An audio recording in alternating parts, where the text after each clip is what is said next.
Hey guys, just a quick intro. I just wanted to shout out to a bunch of other creators for Skylanders Ring of Heroes. Before you guys get into it, there's a list down below in the description of this video. I may have missed some, I apologize. I was just going off the top of my head. And if it wasn't for, say, GamerDude, who was having some discussions with me on my previous Wailing 8 video, I would have kept this progression video backbench for a little while. After our talks, I set aside a little bit of time and managed to smash it out nice and quick, because that's what we want, right? We want quick progression. And yeah, hopefully you guys find like there's a lot in this video. There's a lot of other content from the other creators. If you guys are looking to learn about the game, check them out. Watch this video all the way through. Unless you think you already know everything in it, then don't worry about it. But it's going to help a lot for anyone looking to reroll. It's going to help a lot for any new players coming in wanting to learn about the units. And just, everything early game. Talk about late game as well. Things like that. Anyways, that's it from me for now. Hope you guys enjoy the video. Hope you guys watch the video. Smash that like button. Subscribe if you want. But don't do that until at least you've watched some of it. And if you don't like the content, then all cool. We're cool, alright? We're still friends. But yeah, go check out everyone else. And happy progression, guys.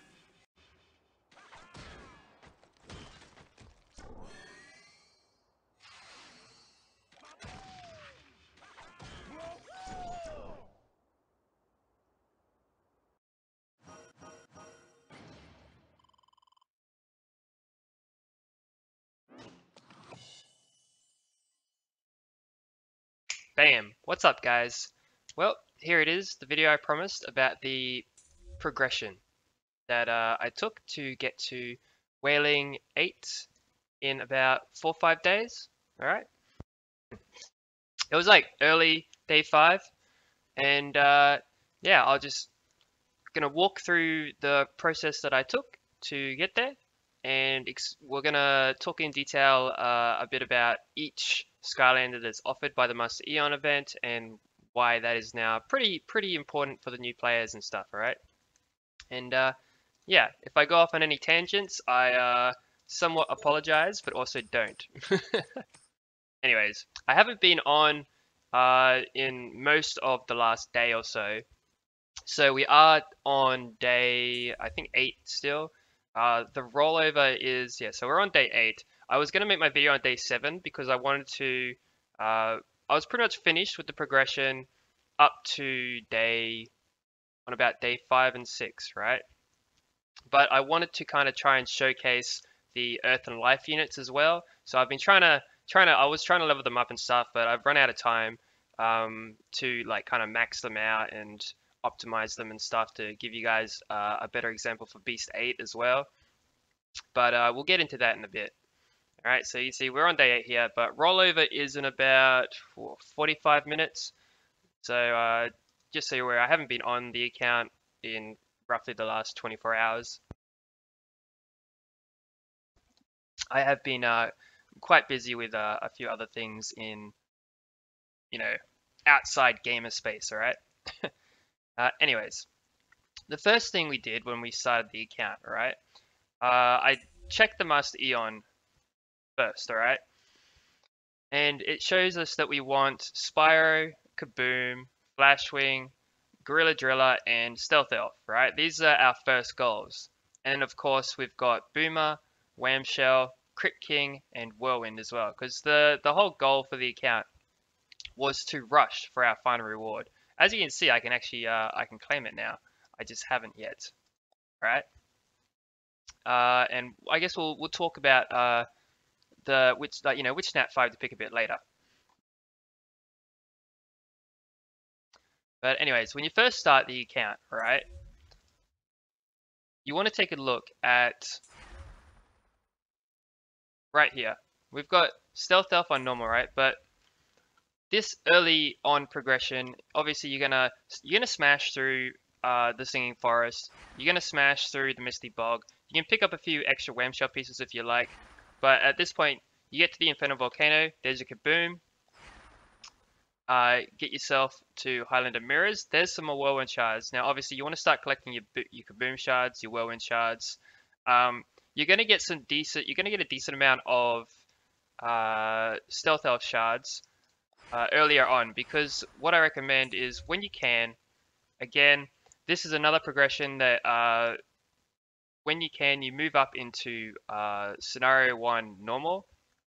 Level up there, you'll get the extra Stealth Elf Shards, and when you can, you're going to want to jump from Normal difficulty Hard Scenario 1, Scenario 1 to Hard Scenario 1 difficulty, right? Which is going to get you Stink Bomb Shards, and I know Stink Bomb gets a bad rep.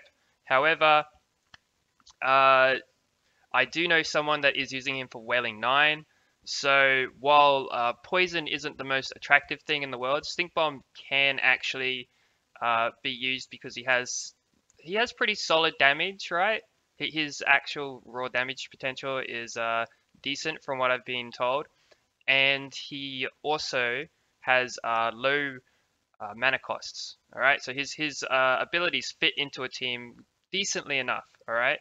So he's not someone to like look down on completely, alright guys? Don't trash on him too much, because he's not a bad unit. I think it's just that people haven't figured out his niche just yet, alright?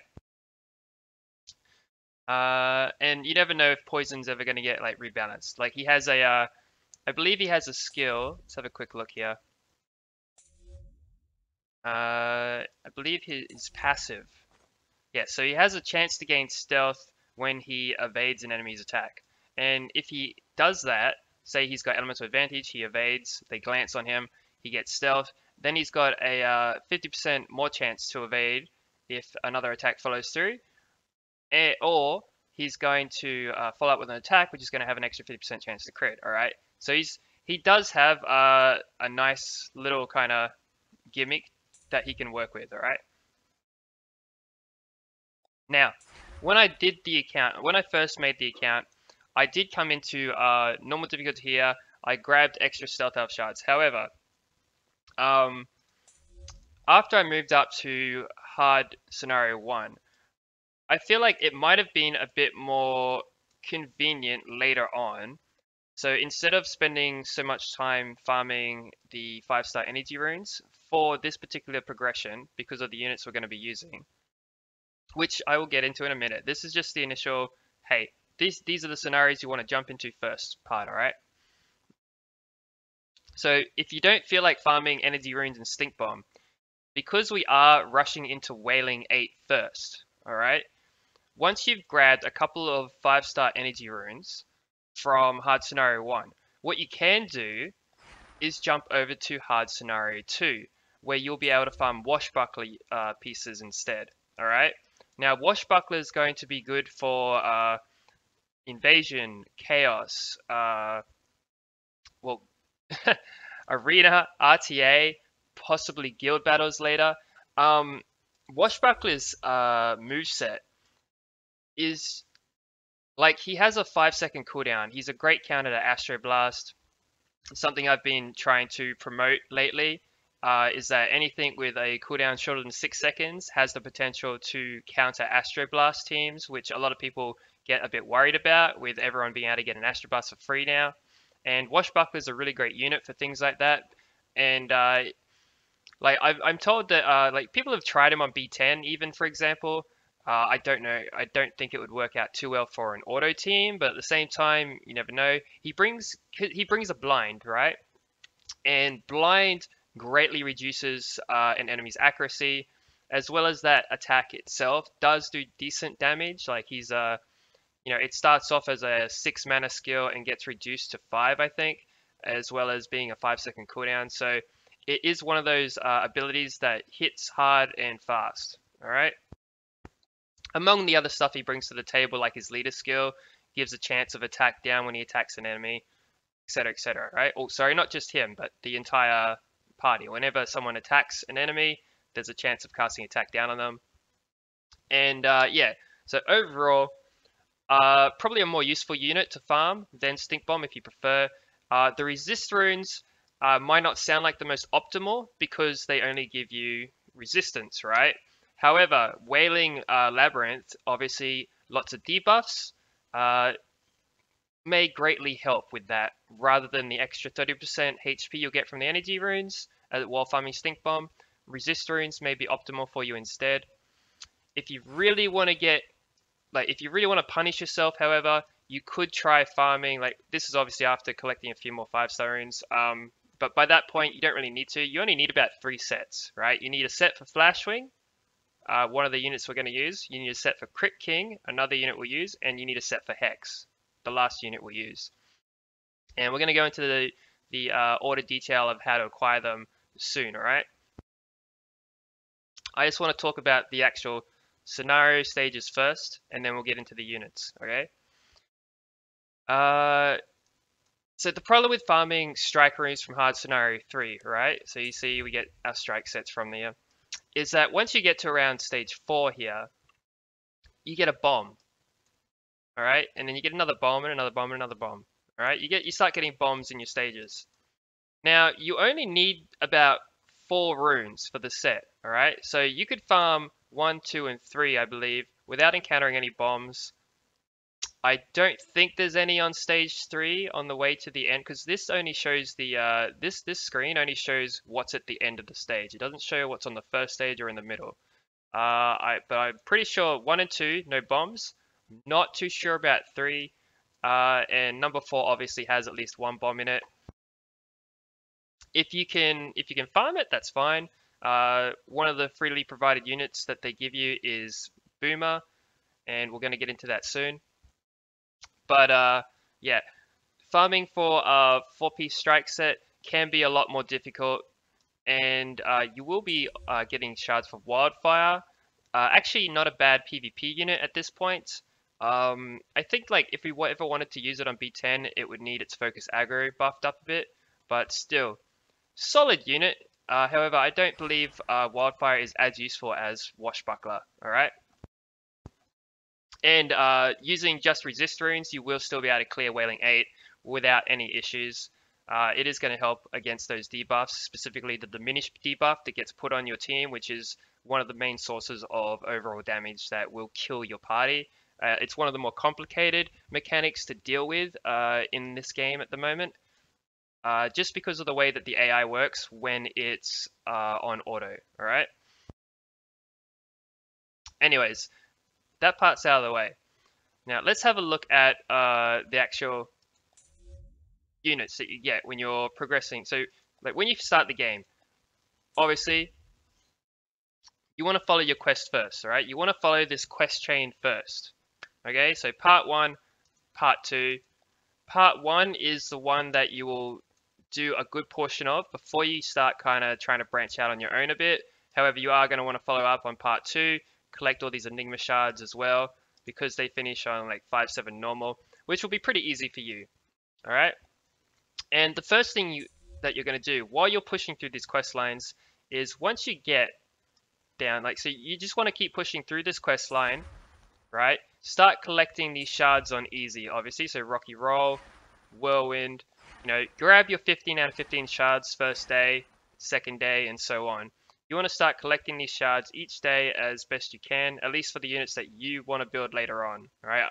I can't recommend farming every shard because it takes hours. If you want to do 15 out of 15 of every shard, and then say 10 out of 10 on hard difficulty as well for every shard every day, as even including the boss stages, you're looking at 10 to 12 hours a day. All right, especially with not initially and at first, but once you have actually progressed through and unlocked all these stages, and you can farm all of these stages on easy, normal, and hard up to so our current progression is you can see that I can clear up to 9 hard here. All right. Now there were a couple that I so I haven't actually pushed down 8 yet. However, I definitely could if I wanted to, and I haven't actually tried 3-starring this since a couple of days, a few days ago. So that 2-star was from a couple of days ago. At this point, I am pretty confident that we could clear this 3-star and then farm it consistently each day. So this was done in about 4 or 5 days, all right? So after about 4 or 5 days, you know, a lot of people have less time on their hands, obviously. So maybe you're looking at a week or 2 to reach this stage, even using this progression path. You'll be able to farm all these stages, and just trying to hit every single shard, it takes a lot of time. All right, guys? Even if you can just go through and order them easily, you're looking at like most of a day to get them all done. Anyways, you're going to want to push through your quest line, all right? Collect these shards as you can. Whirlwind, great unit. Rocky Roll, not too bad for Beast, all right? We'll get into these other units soon. Disruptor, you don't have to worry too much about this guy. He has a high he has a high mana cost for his disrupt. It can be pretty brutal, all right? Spyro, I'd like to think most people know who Spyro is. I think he's a decent unit. It just takes a while to build him. And Crit King, all right? So you're gonna be pushing through your quest line until you get the Crit King. Crit King is gonna be your first source of diminished damage, all right? And he's gonna be your main unit that's gonna carry you into hard scenario 1 to start getting those 5-star runes now. Because you don't actually have to summon that Nat 5 anymore. In my opinion, I did the 3 summons. I don't actually think you need to do them. If you want to, obviously, though, you can. Okay, because that's still going to get you those 50 shards of a Nat 5. If you want to re-roll to get those early 50 Nat 5 shards, and then later on, when you get to your Master Eon guide here, you can then dump an extra 250 shards straight onto that Nat 5.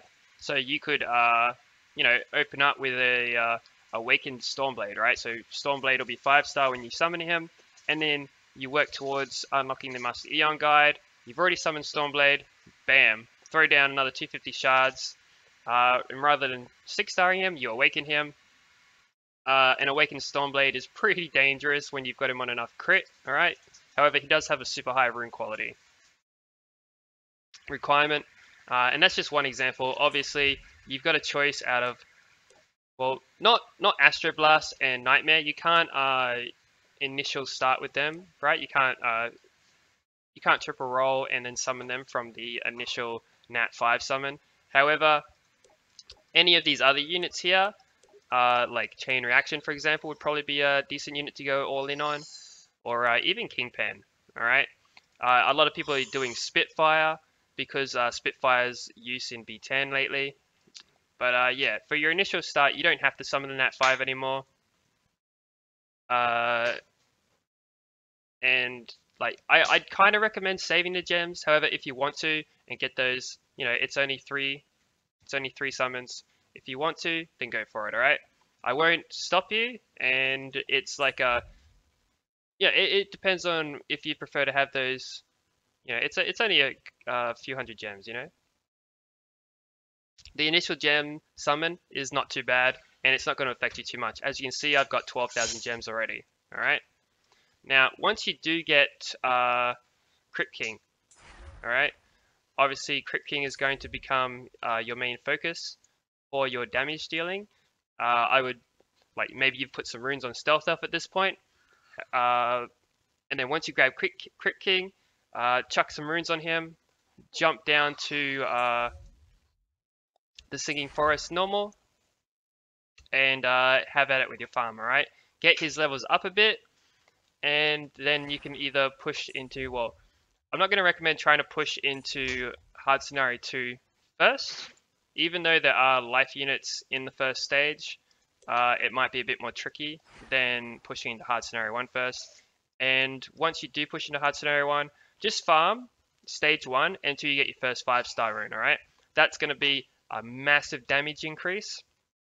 Stage 2, I would also recommend farming, and that is until you get another attack Rune. Like flat attack is going to be more helpful early on. Percentage will become more useful once you hit like level 60 and upwards. All right. Now you should be able to push into hard scenario 1 at around level 36 to 40-ish, I think for Crit King it was. I'm trying to remember when I first broke into it. I did, however, have Pit Boss summoned, and I used him as a little bit of a crutch. So I think using Crit King and Stealth Elf together with some 4-star runes, you should be able to break into it by about level 40, all right, at least. And by that point, you'll have even farmed a few more Stealth Elf shards. And Stealth Elf, again, has been a staple unit for a lot of players. I did try to avoid using her for most of this progression, and I did, okay?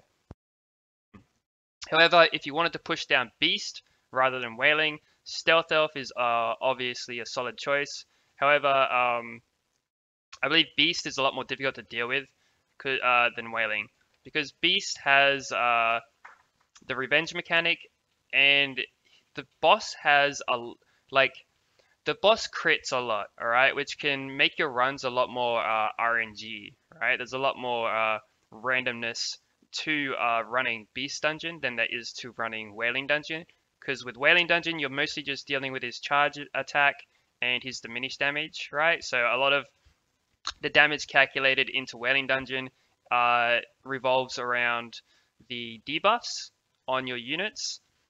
So the boss itself doesn't do as much damage. So as long as you can deal with those debuffs and stuff in Wailing, overall you're taking in a lot less damage, okay? Now, let's get into the actual units that we want to build. So let's jump over to Skylanders. So you can see here I've got Hex, but Whirlwind and Flashwing, alright? They're two of so the first healer that you're going to run into in Scenario is going to be, whoops, down here, is going to be Whirlwind, alright? So you see we've got Whirlwind, grab some of his shards, use Whirlwind early on. Whirlwind will also help you for hard scenario 1. So you grab Whirlwind, grab Crit King, pair it with Elf, or one of your Nat 5 if you like, that you summoned, if you did summon.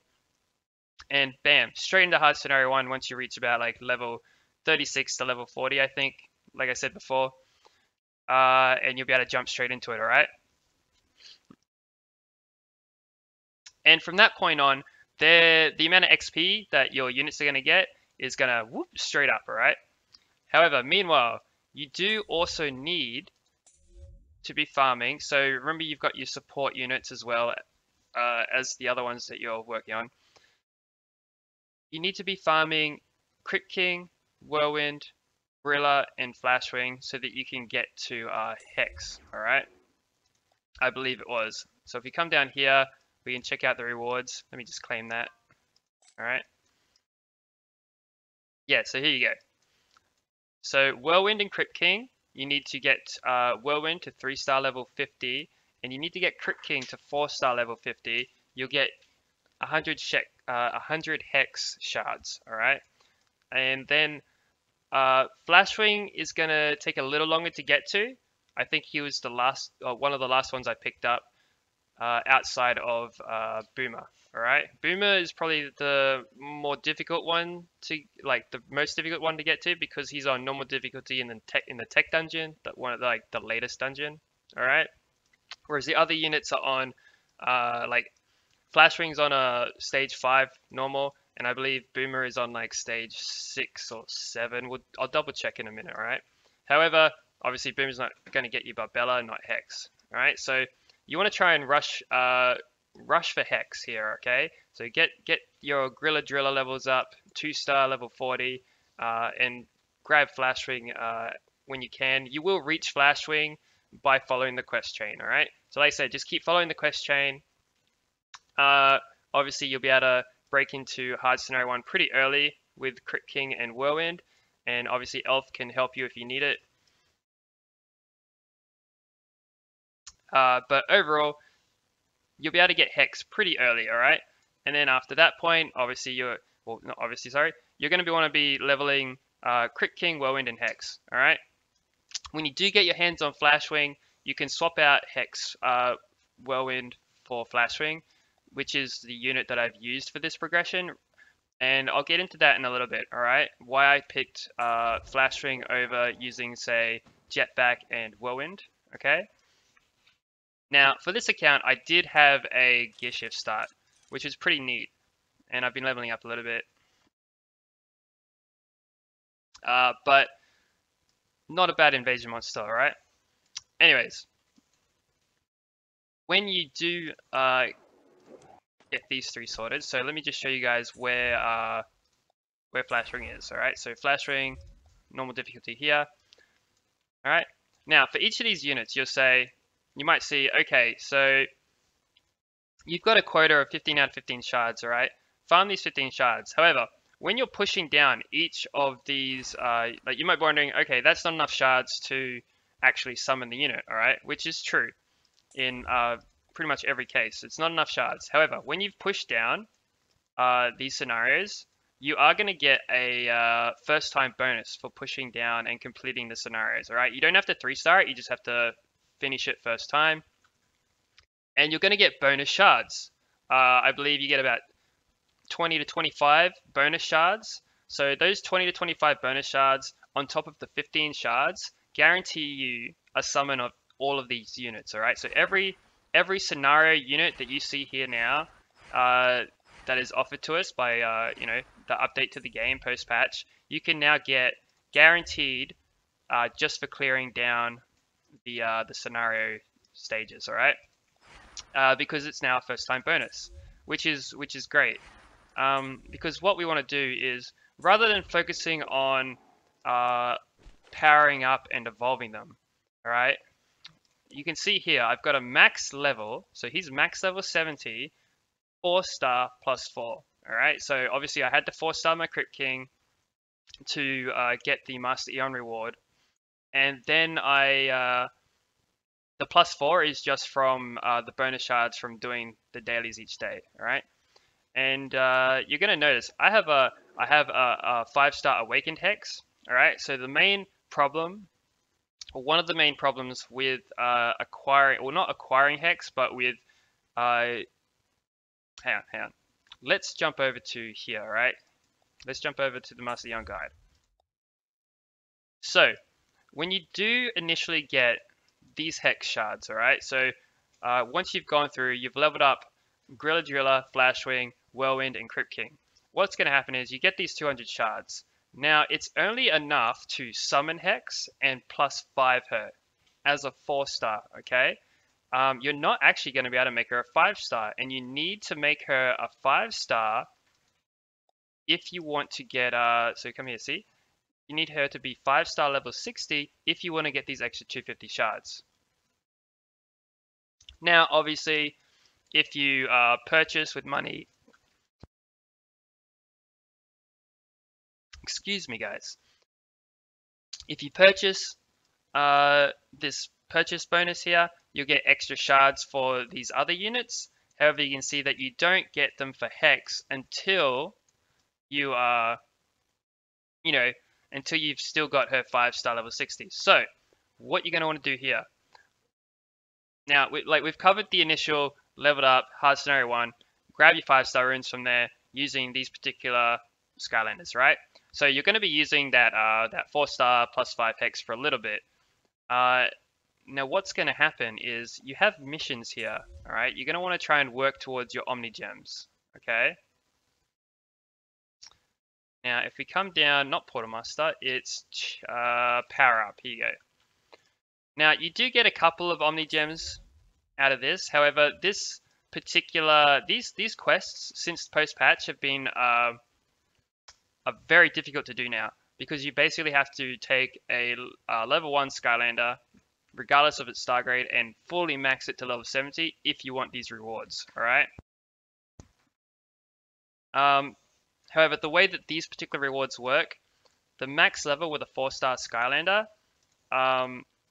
you can take a Hex who's 4-star, and if you make her a 5-star, so if you power up to plus 5 and then 5-star and then max her level, it counts as a 5-star, not a 4-star, alright?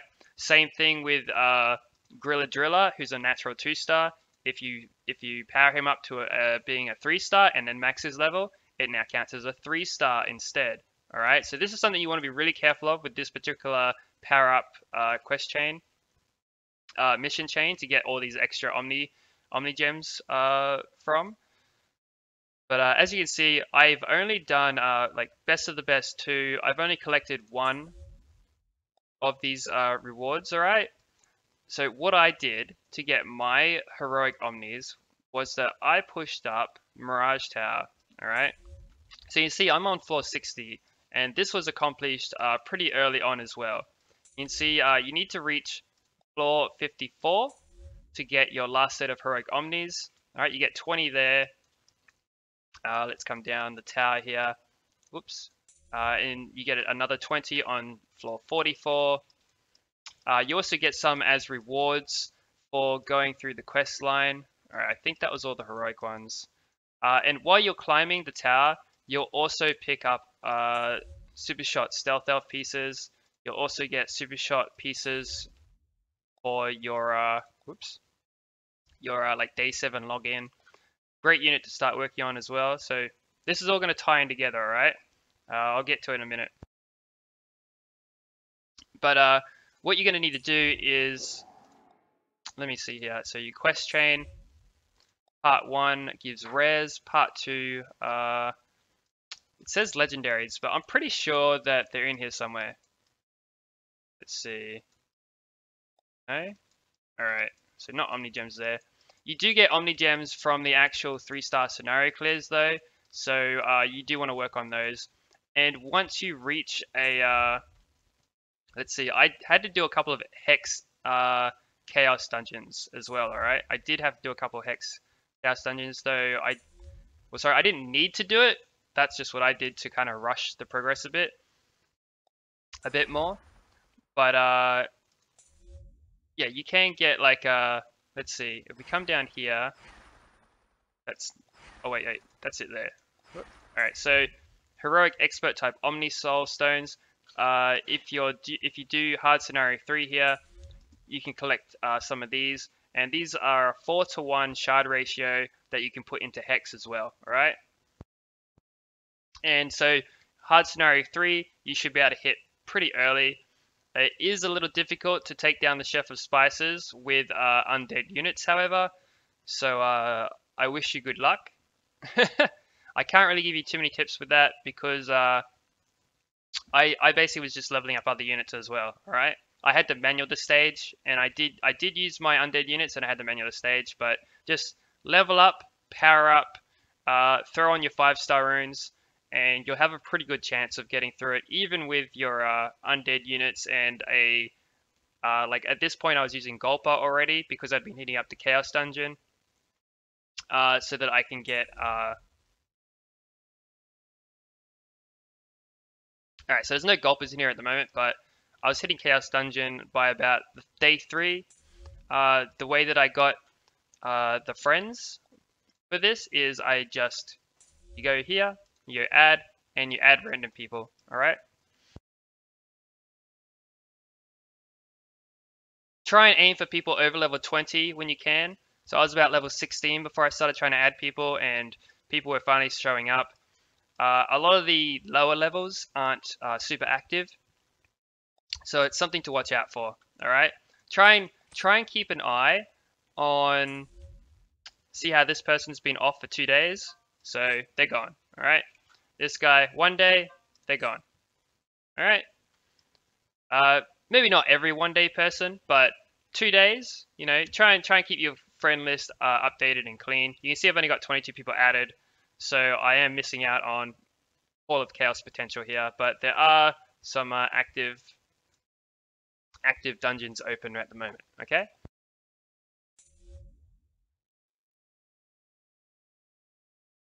Anyways, where was I?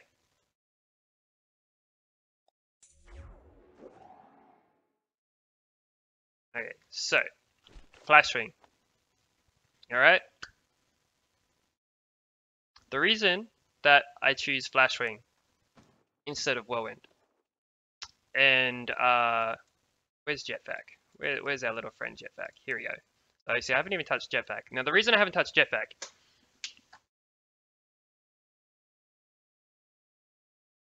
excuse me guys, the reason I haven't touched Jetpack here is because I didn't start with him. All right.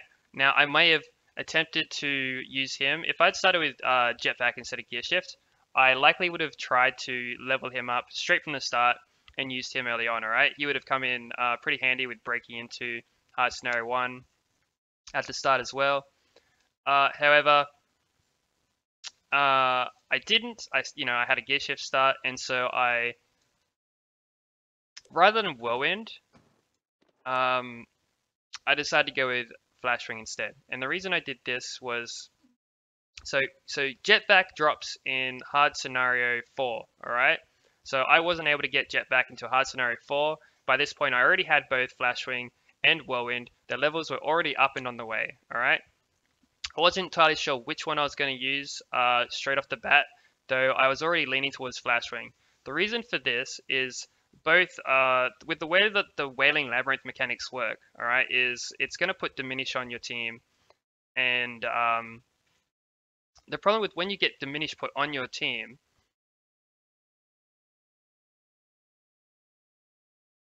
excuse me guys, when you get Diminish put on your team, your Skylanders often aren't going to queue up their skills in time for it to matter, all right? So like, sometimes they do, sometimes they don't. Like, maybe Jetpack will immediately cleanse and heal straight after the Diminish has been put on. But this is generally the AI. The way that the AI works is that healers generally try not to heal until someone on your team has actually already taken damage. So sometimes Whirlwind, it's like a common understanding that charge abilities often won't get used by the AI. Or when they are using them on a consistent basis, they very much not going to time. It's not going to be timed very well for the Diminish itself, all right? So Whirlwind skill here for the charge, HP regen for all allies for 3 turns, decrease the debuff count by 1. So that's going to reduce a debuff of the Diminish. Now, if you wanted this to be a lot more effective, and basically upkeep like a consistent HP regen, you could skill it up. However, I didn't want to skill up a Whirlwind and say, okay, here, go use your skill ups on a Whirlwind straight off the bat when you don't need to, all right? For this particular progression, I wanted to do it without using any skill ups so that I could say, hey, save your skill ups for later, use them on what you want to use them on later on when you hit a wall. When you hit a progression wall for whatever it is, a lot of people are currently trying to use their skill ups for B10 progression, for example. You may want to use them somewhere else, even for like arena RTA units later on. We do have more guild content coming later. Maybe you want to use them on invasion to get your invasion damage up. Like for example, Super Shot Stealth Elf here. I personally, if I was to continue with this account, I would probably put skill ups into Super Shot Elf's first ability because she can be used for Wailing 9 and Invasion. She's like a nice little next step unit. She could also be used for Beast 8, for example. Not like you're already farming Wailing 8. You don't really need her for farming Beast 8 either, but it's just like one of those, you could use her to take the next step up to Wailing 9 if you wanted to, and she is a very strong unit when it comes to invasion currently, and she just fits into teams very nicely, right? As well as Chaos, sorry. She's a very good Chaos unit as well. But these shards here that you see, I was going to cover this a bit later, but I may as well do it now since we're here. These shards are just the ones that I've collected in the first week, and I do have a few extra. You want to get her, she's 4-star at the moment. I would recommend awakening her first, because what happens is this 5 mana cost turns into a 2 mana cost, and that's when she becomes truly viable to use in all of your teams. All right, so you're like, 4-star max level. It's what we were doing for Hex for a bit, and it's what we're doing right now for Crypt King. Very viable. Obviously, you power them up when you can later, but if you can get enough initial shards to awaken her first, you'll have like a early unit for using in Invasion, which is if you want to be competitive in your guild or try and get a more competitive guild. She's definitely going to be one of the units to help you with that. All right. Obviously, you don't need to skill up this first skill. You don't need to skill up for that. She is going to help you regardless. I was just talking like if I was to personally carry on with the count, I would like this would probably be one of the first units that I highly considered skilling up just because that bonus hit when a crit lands. Super Shot Elf does a lot of damage. All right. There have been video examples of her practically one-shotting the Wailing 9 boss once she gets there with an attack up, crit rate up, and like I believe the villain used was let's have a quick look here. Was the Bad Juju? Yeah, and I believe it was skilled up enough to give crit rate and attack up. I think I'm not 100% sure though. At the very least, she had the attack up, and there was a defense break from another unit as well. All right, and the boss's health just went woof. Now that was manual. However, you can see her potential for a lot of people use Super Shot Elf as an auto for Wailing 9. So if you wanted to continue down the Wailing path rather than using Wailing 8 to gear up and then go down to B9 instead, you could do that. All right. There are, of course, cases where a lot of people have just farmed Beast 8 or Wailing 8, and then they've jumped straight into Beast 10 for their progression, all right? So it's not necessary to hit a Wailing or Beast 9 dungeon, as long as you spend a bit more extra time in Wailing 8 or Beast 8, all right?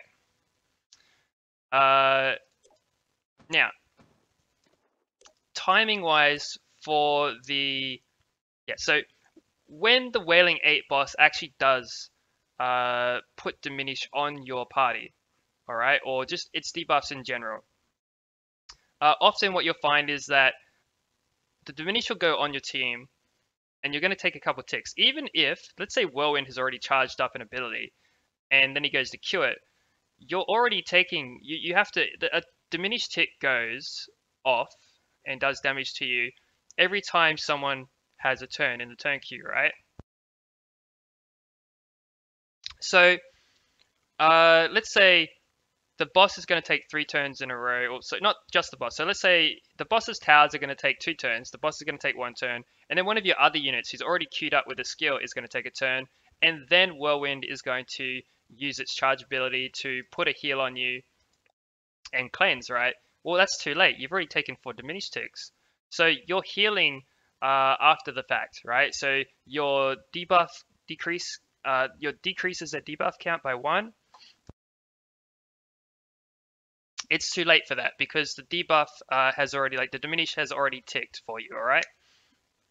So all you're getting is the regeneration. And for Whirlwind, because it's a regeneration, you've already taken the damage. You're sitting there at like half HP or something, and now you've got to wait another couple turns for that heal to actually kick in, all right? Now, Jetpack has a mildly weaker heal. All right, so this one here, it's mildly weaker. It does do its job, but again, you kind of run into the same problem when using his cleanse as well, right? But his remove 1 debuff is a full cleanse, all right? So Whirlwind will remove 1 tick, unless it's skilled up, of the diminish. Jetpack is going to remove the entire diminish, all right? However, once again, it needs to be timed, and the AI isn't just going to say, okay, the boss is looking to take a turn.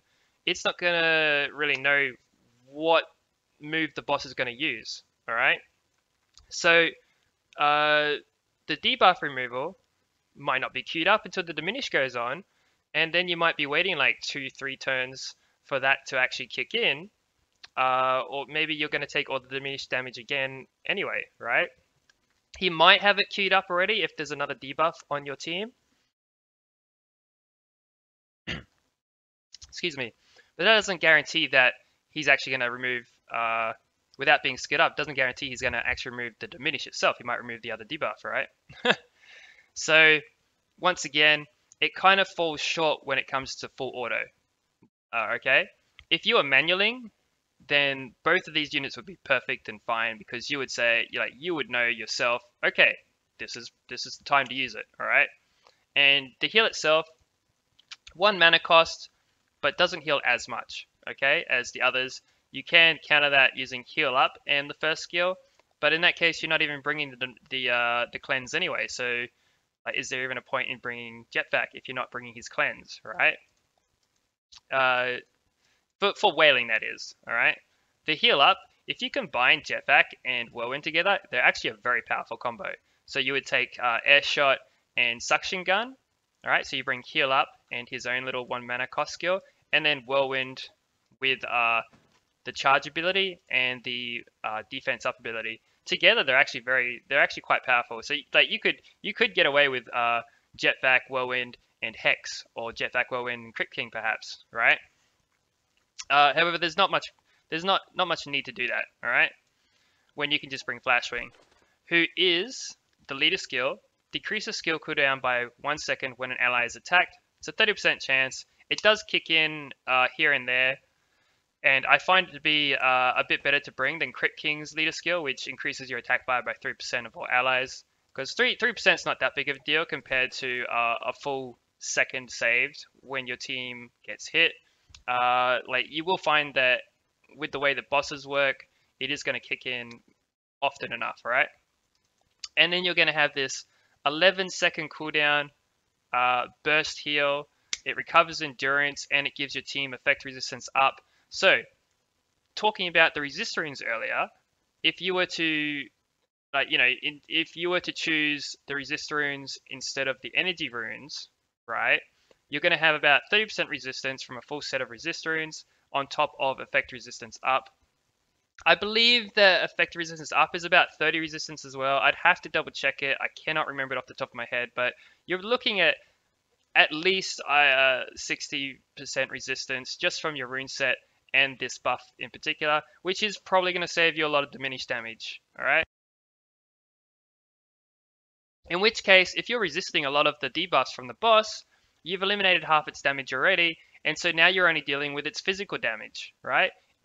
Which is more than easy to deal with because the boss is tuned around doing diminished damage and debuffing your team, as well as its physical damage, all right? Your Gulper is usually going to take his strong single target charge ability, as long as it's up, and you're pretty much set, all right? You're in a good spot for auto at that point. But as you can see, Flashwing can be skilled up to have a 9-second cooldown for his heal instead. Clearly, I've made this work with a 4-star Flashwing. If you guys saw the earlier video, we did it at a lower level as well.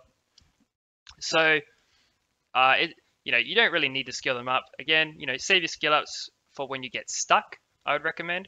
However, Flashwing himself, overall, very good unit, right? So, he brings the skill cooldown reduction if you're attacked. He recovers endurance. He's got the 11-second heal, and he gives an effect resistance up, which will help against defense, even in Beast. So by building Flashwing can also be used in Beast 8. All right. Potentially, you could get away with using him in Beast 9 as well. He's going to help you against just because he is such a strong healer with his 11-second cooldown versus waiting for the charge abilities to kick in. Like Whirlwind really shines when you've skilled it up. All right, so Whirlwind skilled up with charge really shines when it's skilled up.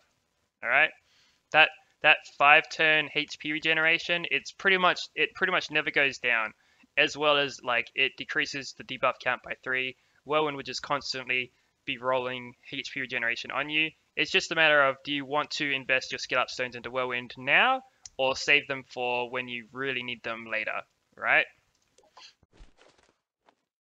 Same thing with Flashwing. Powerful healer, however, more powerful without skill ups than Whirlwind, in my opinion. Okay. Then Whirlwind is without skill ups. So comparing the two of them without skill ups, Whirlwind definitely gives Flashwing a run for its money when skilled up. However, without skill ups, I think Flashwing is the better choice in this particular case, just because of how much it brings to the table. All right, it even brings a strip. All right, which when awakened will strip up to 3 buffs. very, very good beast unit overall, alright? Because it brings that heal and that strip. Like, this Flash Ring was made for Beast 8, could definitely be used in Beast 9, alright? Whereas Whirlwind, you know, you do want that skill up if you want it to be more effective.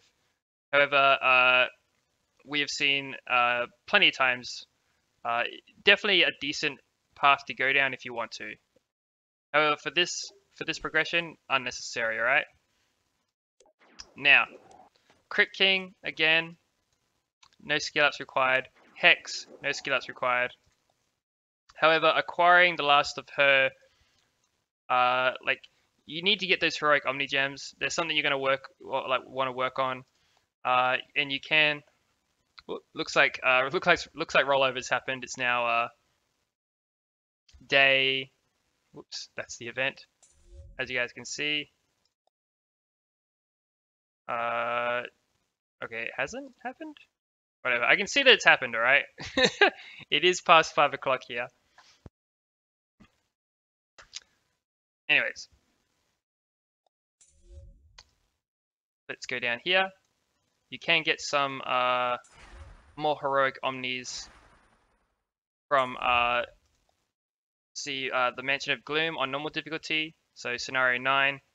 For your Hex, heroic Omni Soul Stones. If you hit these up each day, you'll clear it. Same thing with Shrine of Light normal, more heroic Soul Stones if you can clear it early on, which you can. You don't need the Awakened Hex to do it. You'll have leveled up and grinded up pretty quickly for the most part. Something you do want to be aware of when you're clearing down normal difficulty for the Shrine of Light is that these bombs here, alright, let's jump into a stage and I will show you. Alright, let's actually do something rather than you guys just listening to me talk. So I'm going to put this on manual. Alright, so you want to open up with Crypt King skill 1 pretty much all the time, alright? Get your Gulper out. Let's get a heal out there. Skill 1 again. Now, when you get to these bombs, alright, bombs don't actually explode when they take diminished damage. So watch this. 1, 2. Let's throw a heal out there. Look at that damage that they've taken. Boom, they're dead. Look at that. Now, for the bombs that don't die from the diminished damage directly, they are now reduced to a HP amount that is low enough for you to deal with. So I'm going to put that back on auto for us and just let them go with it. I just want to show you guys. Oh, shit. So they are going to take a tick of damage. Hex is going to go another tick of damage, and Hex will finish them off. Oh, actually, no. Gulp is going to kill us all. Never mind. But you can see there, the bombs died to diminish. However, when you're earlier on and you don't have the rune quality that I've got on these units right now, the diminish isn't going to just kill them. It's going to get them low enough, which you could then say follow up with Hex's AoE, which does a... So, Crit King's AoE does a smaller amount of initial damage, and then it does the diminished damage, right? Whereas Hex's AoE does a stronger initial damage, which should easily finish off the bombs for you once they've been brought lower. All right. Now, I think I've probably talked quite a lot here about most of the basic stuff.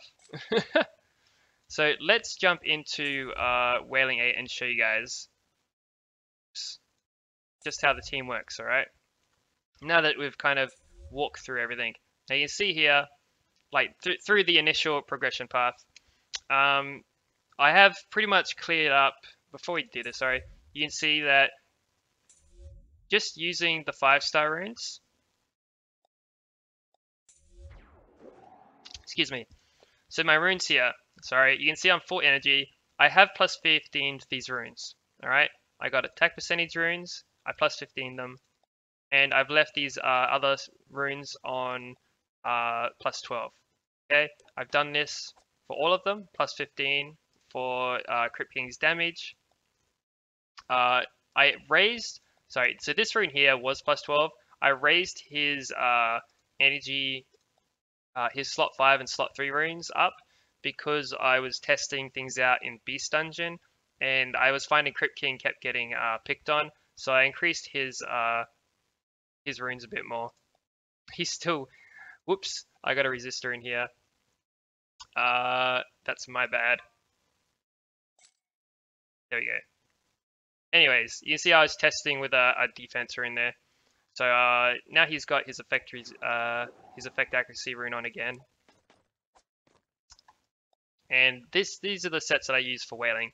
Now when it comes to Flash Ring, so yeah, sorry, you don't have to increase his slot 3 and his slot 5 to plus 15, alright? Plus 12 will do fine. Now Flash Ring, you see I've got for his damage and his little defense there, I've got plus 12 again. But when it comes to his HP percentage runes, I plus 15 them, as well as his slot 5 rune, I also plus 15. And now he's got about 10,000 HP, right? Now the reason that I plus 15 these 5-star runes, one was for the quest, all right? There's a quest in the veteran stages where they want you to plus 15 a rune. I think I just did one of them. Now obviously I've plus 15'd a few more. Let's see, I know it's here somewhere. There it is. So yeah, I have plus 15 a few more than just one rune. However, the reason I've done this is the difference between a 5-star max rune and a 6-star plus 12 rune actually isn't that much. So because I've only got I've got a set for 3 different Skylanders, right? So I've got 3 different sets, 3 different Skylanders. They're my key, like they're my core Skylanders, and I've used Flash Wing. Let me show you guys. Right, so you might have noticed. So not for this particular scenario, right? Not for this one. But if we go, let's say we go hard scenario. Sorry, I was leveling these units. I wanted to show them in action for Beast. Hex, Flash Wing, Gear Shift. I was using that for Chef of Spices. You can see Flash Ring, Hex, Crypt King, right? Should again, Flash Ring, Hex, Crypt King. And again, should also be Flash Ring, Hex, Crypt King. So you can see I've used Flash Ring, Hex, Crypt King for pretty much everything, right? Flash Ring, Hex, Crypt King. Even for clearing out normal difficulty for stage 7. I do have like again Flash Ring, Hex, Crypt King, alright? I've got three Skylanders, core Skylanders for this particular account progression. I've used them everywhere. Alright? Overpower, overlevel, upgraded my runes. They get me Realm of Souls 4, usually 4 and 5. I can do Realm of Souls 5. I don't know how to be with a 5-star there today, but I can definitely do Realm of Souls 5 most days. And Mirage Tower, I use them. Let me show you guys the team. Excuse me. You can see these units, they're not even like my second team. I don't really even have runes for. Let's see, who do I have here? I don't even know who I had. Probably wasn't Barbella. But yeah, this first team cleared the entirety of the Mirage Tower for us. All right. You did again have to. I had to play around a little bit on the bomb stages, but for the most part, they just ordered it. You may need to find yourself if you do fail something, try and manual it. You know, just try and manual the stage. I'll give you a quick rundown on what it looks like. All right. So let's jump in.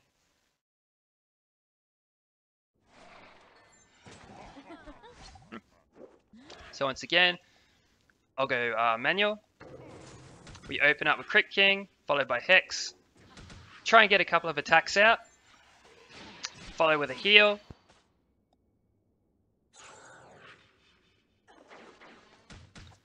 So you want to try and cut them off from taking a turn so that you get a few diminished ticks before that they attack you. Obviously, I could also taunt with Gulper here. However, I'm not going to do that just yet. I'm going to save it for the boss. Something you want to watch out for though. You see these guys are pretty dangerous. They do hit quite hard. But again, we get it done. Alright. Something you want to watch out for is this Gulper 2-turn. I have not skilled up Gulper yet. I do recommend taking the 2 medium stones and skilling Gulper up at least once. And I'll show you where you want to skill that up. Alright. So this is where we lose. Alright, so the boss can be pretty devastating. Minion summon. And away we go. So I am going to try and taunt here. Minion should die. Going to get that Gulper taunt out there. Boss is going to take a turn. I'm going to try and heal. And I am going to try and keep Diminish up. So you see how the boss does so much damage. He pretty much one-shots each of these units, right? We do wind up eventually getting him low enough. Whoops, I was hoping to attack the minion there instead. The minion himself also does quite a lot of damage. This is why you see me trying to queue up Flashwing's heal quite a lot. Because, yeah, he hits hard, guys. You saw just how hard he hit. And now Flashwing's dead. Alright, we can summon again. And this is pretty much why I haven't quite completed 460 yet. Oh my gosh. Let's target mobs so that they pick on the minion. He'll often try to summon the minion, which can save you from taking a bit of damage. For floor 60, you do need to kill that minion because of this revive passive that he gets. It isn't something that you can... you cannot kill the boss while that minion is alive, because he'll just constantly revive, alright? And yeah, it's very, very dangerous. Alright? Not something you want to try and keep putting up with. So the minion's going to come. He is probably going to attack us here. Oh, yeah. So just like that, guys. You can see just how much damage this guy does. So if I had a second team here with like a Kaboom or something, this would be an easy finish, an easy clear. However, I don't even have runes on these guys, as you can see. So this is our loss. But you can see we got him very low. Even with our base team, if you were to level up Kaboom early on as well, he would very easily finish this for you. He would be one of the units that I level up, followed up by Boomer. Alright, so like if you wanted to break into Beast 9, Boomer would be the one to do it with. So let's see here. Where are they? I want to show you guys, just by doing the daily login quests, my Kaboom, he's 2-star, but we've got 265 shards. So you could awaken him first, max his level to 70, and he'll still be viable-ish damage-wise. He would definitely, if you were farming Wailing 8, you put some 6-star runes on him, he would easily finish that boss off after the fact, alright? Same thing with, where's our Boomer at? I believe Boomer was about level 50. So a lot of people recommend Boomer Whamshell for Beast 9. We don't have as many shards for him. However, we did have to 4-star him first so that we could finish the Master Eon quest, alright? And once again, we've already got Whamshell level 50 because, once again, Master Eon Guide quest, alright? So let's jump into a Wailing quickly. Now that you've seen that, like you guys can see, we've been in here a few times. Veteran, like part 1, part 2, and Veteran 1 are all finished. We cleared 10-7 normal. We've pretty much cleared the Mirage Tower. There's just that little bit of extra HP to deal with at the end of the fight, which would obviously be done if we actually had a second team built up. However, because I was working on Barbella, Super Shot Elf, Regular Elf, and Rocky Roll. Where is the little friend? Where is our little friend? There he is. So I have been leveling them for the last couple of days. I wanted to showcase them for Beast 8 here. I will kind of show you the team compositions that I could recommend for you if you wanted to push into Beast 8, and I'll do that after Wailing, alright? So let's hit up a Wailing dungeon quickly first. Just so you guys can see this in action properly. So this is full auto, I'm not going to touch it. I do have, you can see the focus is set to the boss, so just make sure you keep it on that, alright guys? And I'll turn this auto battle off so that we can jump straight into the next thing, alright? Now, as you can see, the AI works quite nicely here, alright? Flashwing sees that Gulper has taken some damage and then automatically queues up the skill to try and heal everyone, including Gulper, which actually comes in handy quite a lot because when Gulper's sitting there, if Gulper hasn't taunted and he's taken damage, the ads and stuff, regardless of where you are with your progression, that heal is just going to pop, heal Gulper back up. He hasn't wasted his taunt yet. He's going to take a couple extra hits. It is quite nice. Alright, so there you go. He's used his power of Gulper. So because Flashwing, no one's taken damage yet, so Flashwing uses his attack rather than his heal. When people start taking damage, Flashwing is going to queue up that heal. So right now, see how he's immediately queued up that heal for us. And yeah, you can see Crit King and Hex are queuing up their own diminishes and their attacks. Alright?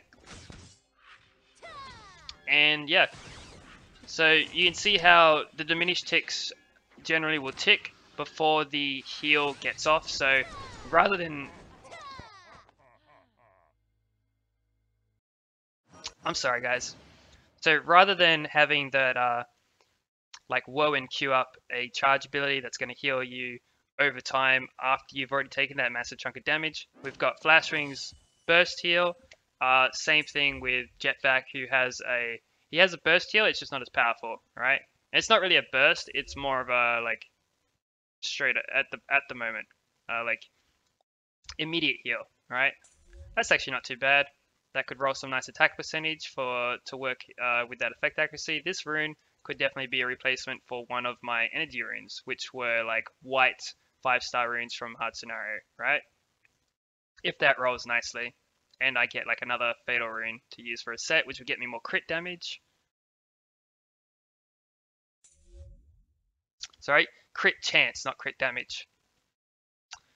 So Beast Labyrinth, let's jump into this. Now, I was experimenting around with things here. I just don't have... So the reason why I recommend Wailing over Beast, okay, is because Wailing has a lower rune requirement for breaking into, and a lower level requirement as well, as long as you know how to deal with the mechanics. The problem with the Beast mechanics is that he likes to crit, alright, and he loves to AoE crit. So it can make things very random and RNG. I think I mentioned it already. So we're going to do one using same team as Wailing, Flashwing, Hex, Crypt King, and you guys can get kind of an idea on where it goes wrong. Alright, so we are missing out on our elemental advantage. Damage is about an extra 20% damage in this case. You see, they deal with the waves quite, easily enough, right? The waves themselves aren't too much of a problem.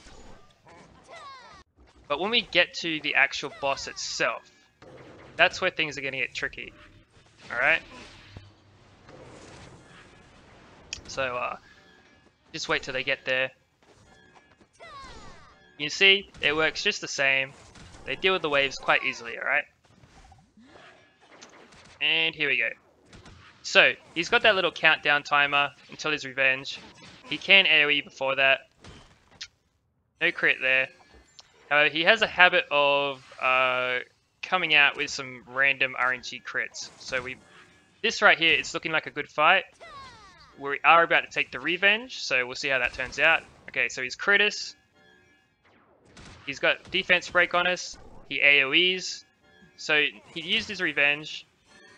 If that was a crit revenge, so right there, another crit. We are going to get him by the looks of it here. So there you go. More crits. That was quite dangerous for us. But you can see where that started to go wrong, right? So it looked like a very clean fight. It looked like we were going to get it easily, and it almost turned into an instant wipe. Just over the revenge and the crits, right? And it wasn't even just the revenge. It was the fact that he's got an AoE attack as a regular attack, which can also crit, and then he's also got the revenge attack. And you saw that he revenged, but then he immediately followed it up with his regular AoE attack, alright? And I believe he's got more of a chance of doing that particular attack when he when there's more of your Skylanders are still alive. Otherwise, he'll just try and single target them dead. But you also saw that he crit us with that single target hit. So for Beast itself, you're going to have to be dealing with a lot of RNG when it comes to those crits. The runs aren't going to be anywhere near as consistent is the problem, unless you get a much higher rune quality than like breaking into Wailing basically requires a much lower rune quality. All right. When I broke into Beast on one of my other progression accounts, you can find it in another video. I was able to roll a bunch of crit rate substats to use with Stealth Elf, and yeah, that worked out really nicely. You know, I had like 85% chance to crit, had some nice attack percent damage, and everything was synergized pretty well together. However, that's not guaranteed for everyone. All right, it's not guaranteed that they're going to actually be able to do that. It could be ages before they do that. All right. Meanwhile, when it comes to Wailing, you're just dealing with the mechanics, and you're dealing with the you deal with the mechanics a lot easier, and the rune quality required a lot lower. All right, because of how you deal with the mechanics. Whereas when it comes to the Beast mechanics, things do get a lot more difficult. However,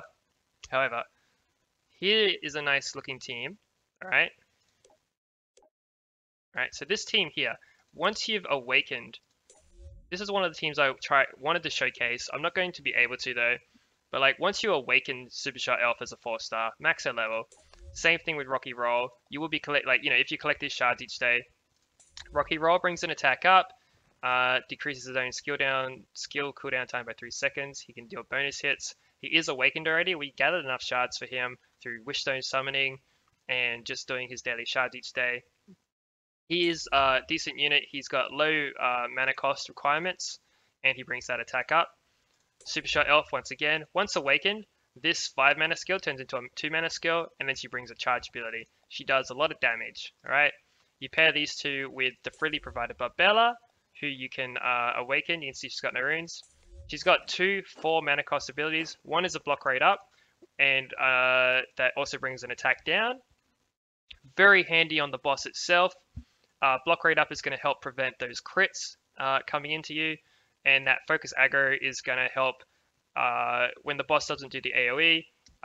It is going to focus Barbella instead of your squishier, stronger hitting units. All right.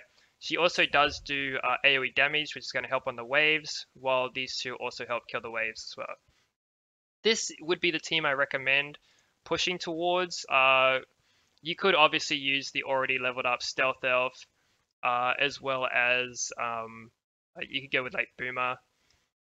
A lot of people use like Stealth Elf Boomer for Beast 8 when they're breaking in. Supershot Elf, Stealth Elf Boomer.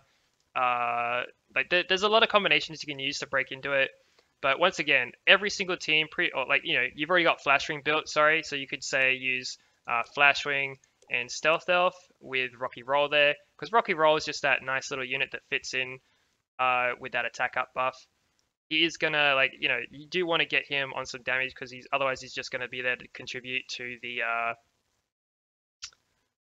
the revenge timer before he does his little AoE and potentially crits your entire team for no reason. Just crits them dead, alright? And obviously Flashwing is gonna bring this this debuff, this strip, to take away, because those towers on the side of the boss, they buff the boss with crit rate up.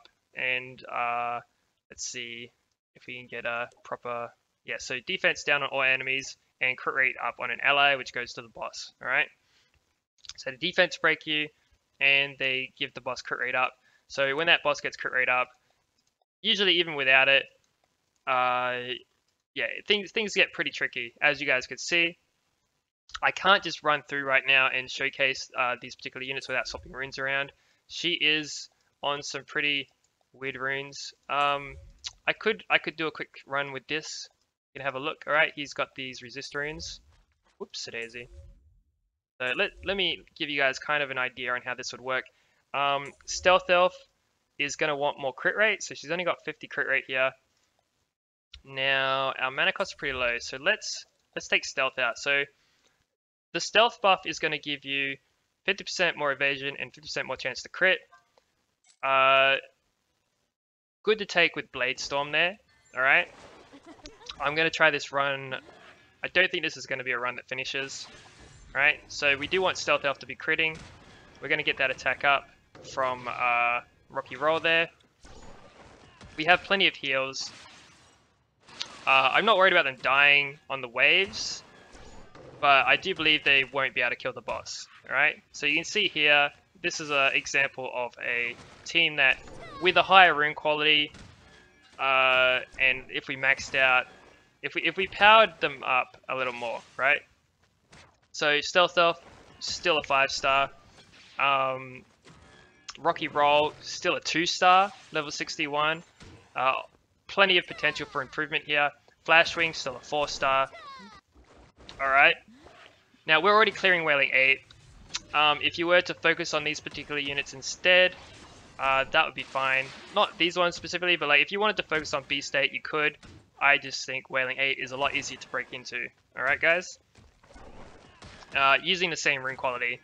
And there's going to be a lot less RNG. Especially when using the Hex Crit King combination, which Master Eon freely provides us now. Alright? So as you can see here, Flash Wing sees someone has taken damage, Flash Wing heals, and yeah. Now we're already over the 3-minute mark. This team isn't anywhere near as quick. Generally for a team like this to be quick, Barbella is going to need to be on attack damage runes, potentially with a lot of crit rate as well. She is not the most, she is not an AoE damage dealer like Hex and Crit King basically, alright? You do, once again, it comes down to needing a higher rune quality to achieve the same results, alright? Which is where it falls a little short when it comes to, hey, let's go to Beast 8 first, alright? So we do have elements of advantage here. We are about to take the revenge time, the revenge. So here we go. Notice how Stealth Elf got crit. Flash Ring should queue up his heal soon. However, the boss has 2 attacks queued up. He uses AoE. Stealth Elf's now dead. The boss also healed because he gets a drain ability. The boss has a drain attack. As you can see, crit again. He's got that crit up. We have stripped him, however, Flash Wing couldn't heal in time. And so now it's a fight between Flash Wing and the boss. The boss, with his drain ability, is just going to keep healing. And he won't be able to kill Flash Wing either. Alright? It's just a non-stop back and forth now. So I'll give you guys an example once we watch Gulper die. Okay? You see he's actually pretty close to being knocked down even. So he's going to attack. Doesn't do anything. Flash Ring just has too much HP. Even if he crits this a couple times, Flash Ring will just keep healing, recover his endurance, and yeah. But the boss is going to keep healing himself, and so it turns into a never-ending back and forth. Alright? But you can see that with a bit of crit rate, that would have been an easy clear. If we had some crit rate on Rocky Roll and Stealth Elf, easy enough clear, right? And where's a good place to get crit rate? Fatal Runes. Alright? Anyways, let's jump out of that. Now, when it comes to rune optimization, okay? So let's go, actually, let's jump into Master Eon first. Alright. So these are the units that they're offering. You saw Stealth Elf can obviously be used for Beast 8, you know, that entry level. Barbella again, Beast 8 entry level. Gorilla Driller as well, rather than Flash Wing. Gorilla Driller with his heal and his heal down on the enemy, but then you've also got Flash Wing with the heal and the strip. So if you bring Gorilla Driller, you're not going to have the strip. If you bring Flash Wing, you're not going to have that heal down on the boss. Potentially you could try like say Flashwing, Hex, and Stealth Elf, for example. Stealth Elf you would want on Stealth and Bladestorm. That could also be another decent beast team.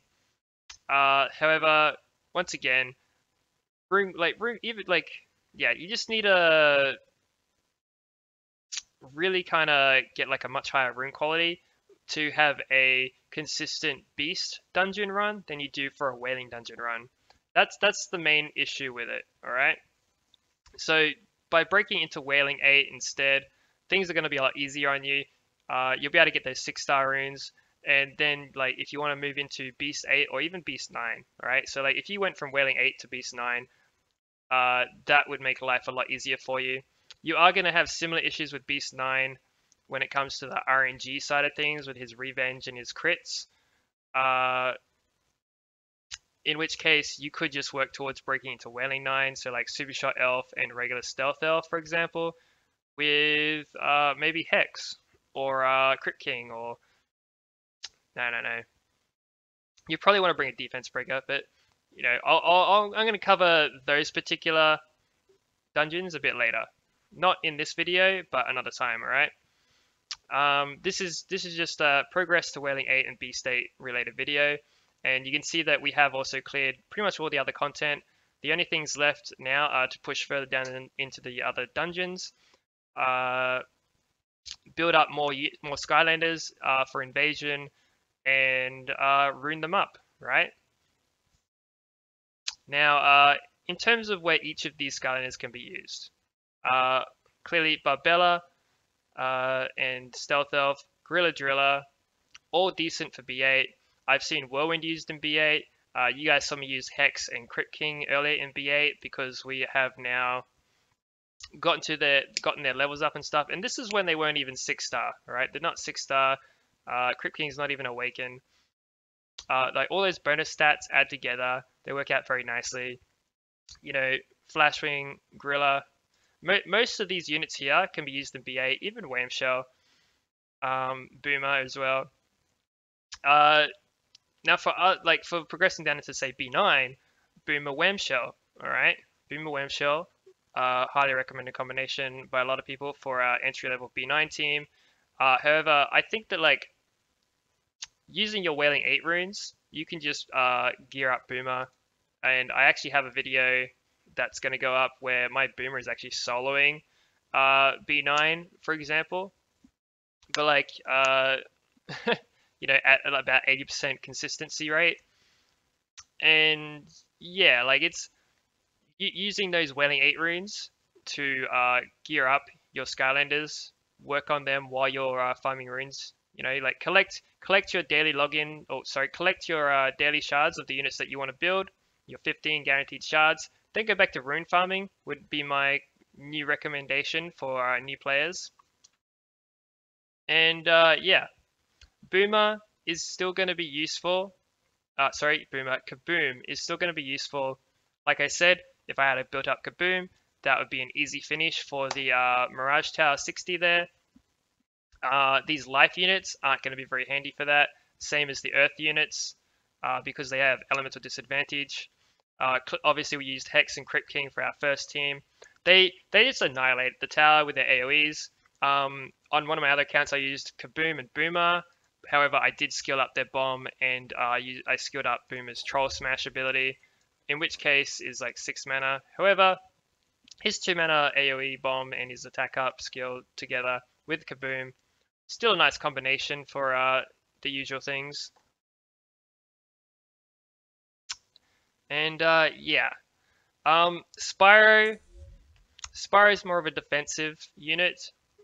You can rune him for damage and he will help out. When he's awakened, this turns into it attacks 3 targets instead. He's got that defense up, and the damage share really helps against units like Pinata and some invasion bosses who will do like strong single target hits. Alright.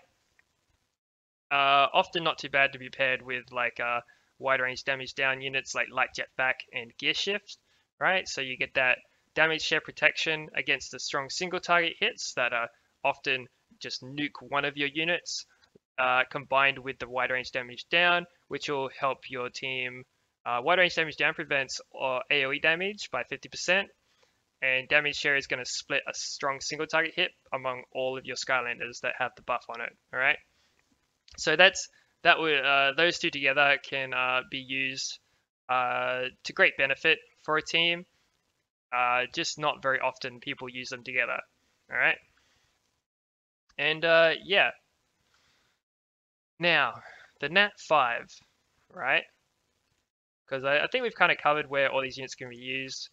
And it's mostly just going to be a matter of power them up, evolve them, potentially awaken all of them first. So Kaboom and Boomer, you're going to want to awaken first.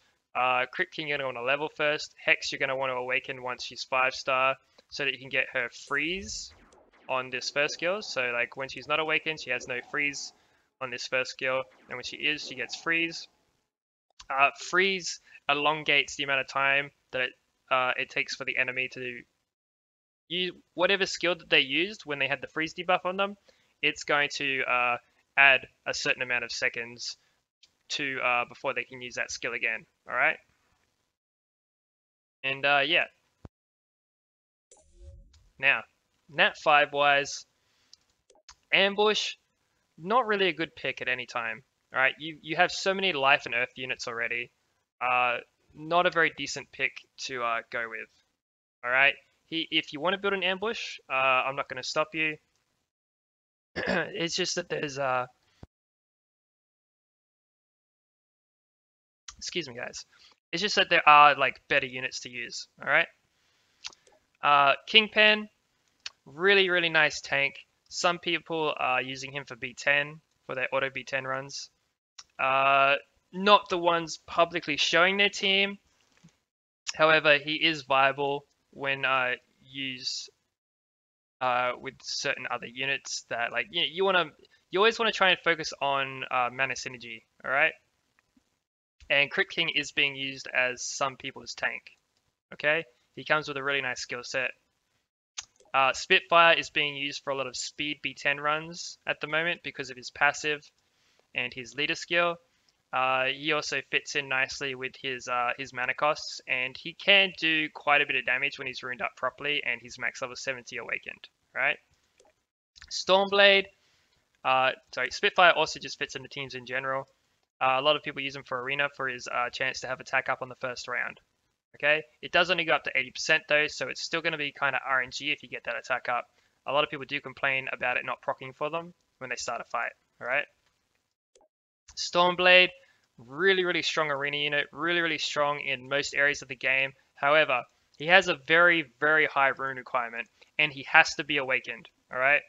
I spent about a day comparing Kaboom awakened versus Stormblade, and Stormblade's different stages of power. So like the initial, when you summon him, level 60, I maxed his level to 70, and then I awakened him as well.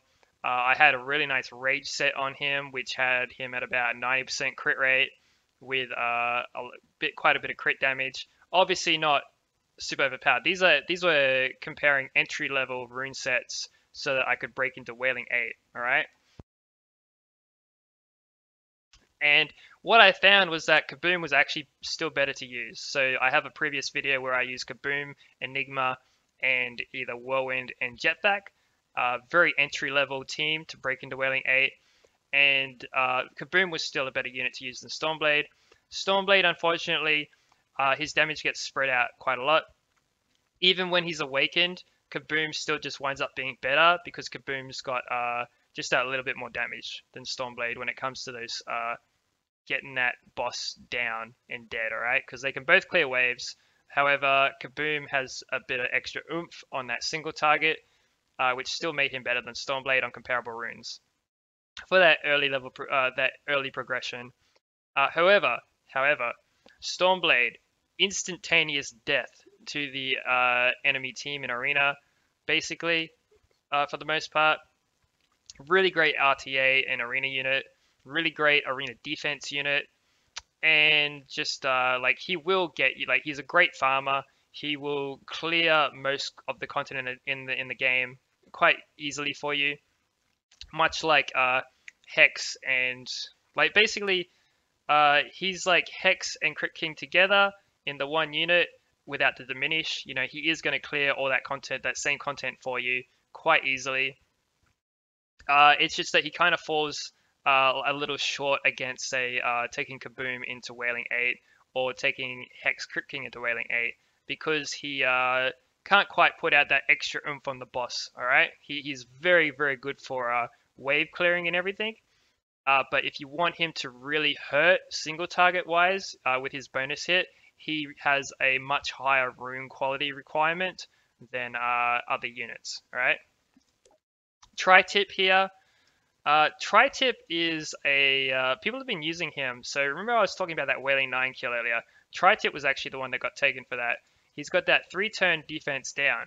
All right, and he's quite a tanky unit. He's got defense ignore. Like, so you build him tanky, he gets defense ignore.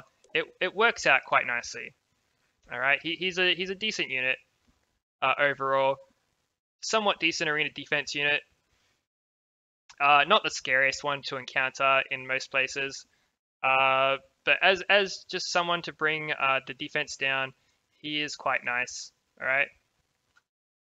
Among his other, like, he's got crit rate down, and he's got that attack up wins leader skill if you want to use it. I think there are better leader skills, but overall, Tri-tip's not a bad unit. Probably not the one I would pick for the Eon shards though. Chain reaction can be used in B9, right? So let's say you started with chain reaction, you get your 50 shards, you farm up to Crit King, you grab Hex, you farm your hard scenario 1, you move into Wailing 8, you level up your other units, and then you put your shards straight into chain reaction, right? I would recommend power him up, don't awaken him first. His awakening just kind of gives him bonus damage for one of his skills against units with shields on them, versus 6-starring him and getting those extra stats that way.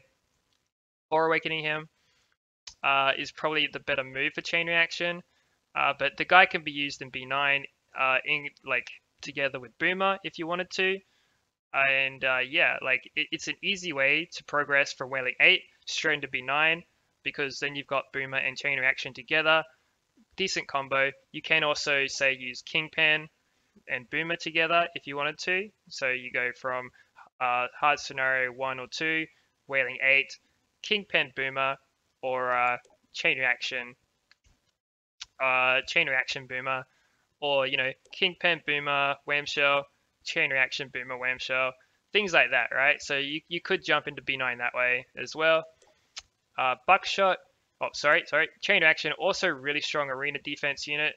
A lot of people are using his Thunder Slam ability. It probably needs skill up though to reduce that mana cost from 6 to 5. But that 3-second cooldown, very strong. Very strong opener for RTA. Very strong opener for arena offense. Not so much like arena defense. You can still cut him because of the way player versus AI works. But it is, it's decent, right? A lot of EU players are using him at the moment, and yeah, he gets his attack up and his leader skills and whatnot. He's got these particular skills here are the ones that you want to be running for B9, not his AOE skill. You want to run these chainsaws and his defense ignore, and then runs Boomer will be your AOE. And people use Whamshell as kind of a failsafe. Right, so if say chain reaction Boomer can't clear it, just having Whamshell in there can help guarantee that you have someone alive at the end to finish off the boss, generally speaking. While chain reaction and Boomer would be your overall damage. All right, Kingpin kind of needs awakening to do that extra damage at the end of it. However, the focus aggro and the strength attack down that he brings, if not bringing his frosty breath, can be quite helpful as well.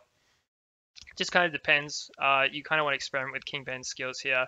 Obviously, you want to bring his focus aggro, which gives him a shield when he crits, right? So you want to kind of put him on crit rate as well, and he can definitely get some damage out there if you need it. All right, Kingpin's kind of a nice all-rounder to bring if needed. Okay, and when he's awakened, I'm pretty sure his Frosty Breath turns into an all enemies ability rather than his Ice Tundra. I'm pretty sure it's Frosty Breath is the one that gets the extra damage. However, you do get the attack down from Ice Tundra and the strength. So you don't even need to bring the Focus Aggro in that case. If you just wanted to try and run him pure damage with the strength and attack down, you could also try and get away with that. It's up to you. Give it an experiment. See what works best for you. And yeah, let us know in the comments below if you want. Buckshot. I mean, people want to try him for B10. He's quite a good arena unit. He's got a low cooldown, high mana cost skill, does a lot of damage.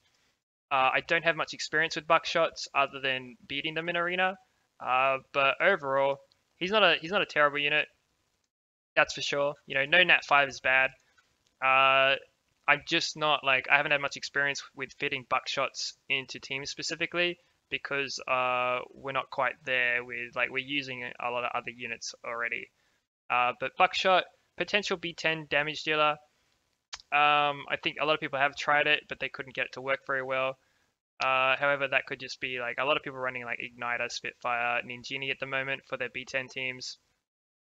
I mean, yeah, I don't think it's a lost cause. I think buckshot definitely could be used in B10 and other places that have elemental disadvantage to him. Just people haven't really gone all in on it yet, and I haven't been able to see it myself, so I can't give too much information on that.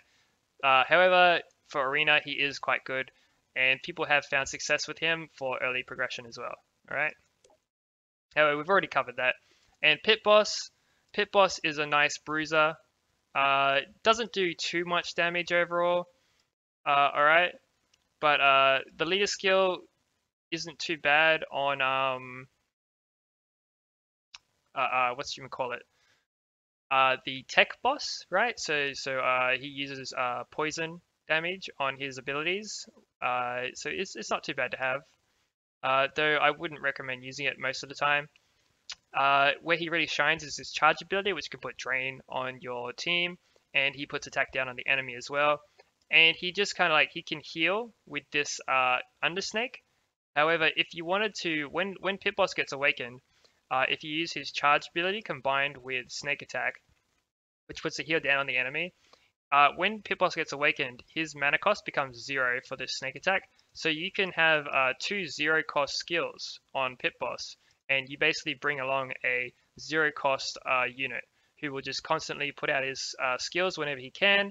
One's a heal down, one's an attack down, and one puts drain on your team, so that they can heal up from that as well, and the enemy won't be healing as well because you've got heal down. I mean, it will be healing, but it'll be healing less. So like, he fits into a team quite nicely. You know what I mean? With that 0 cost. All right.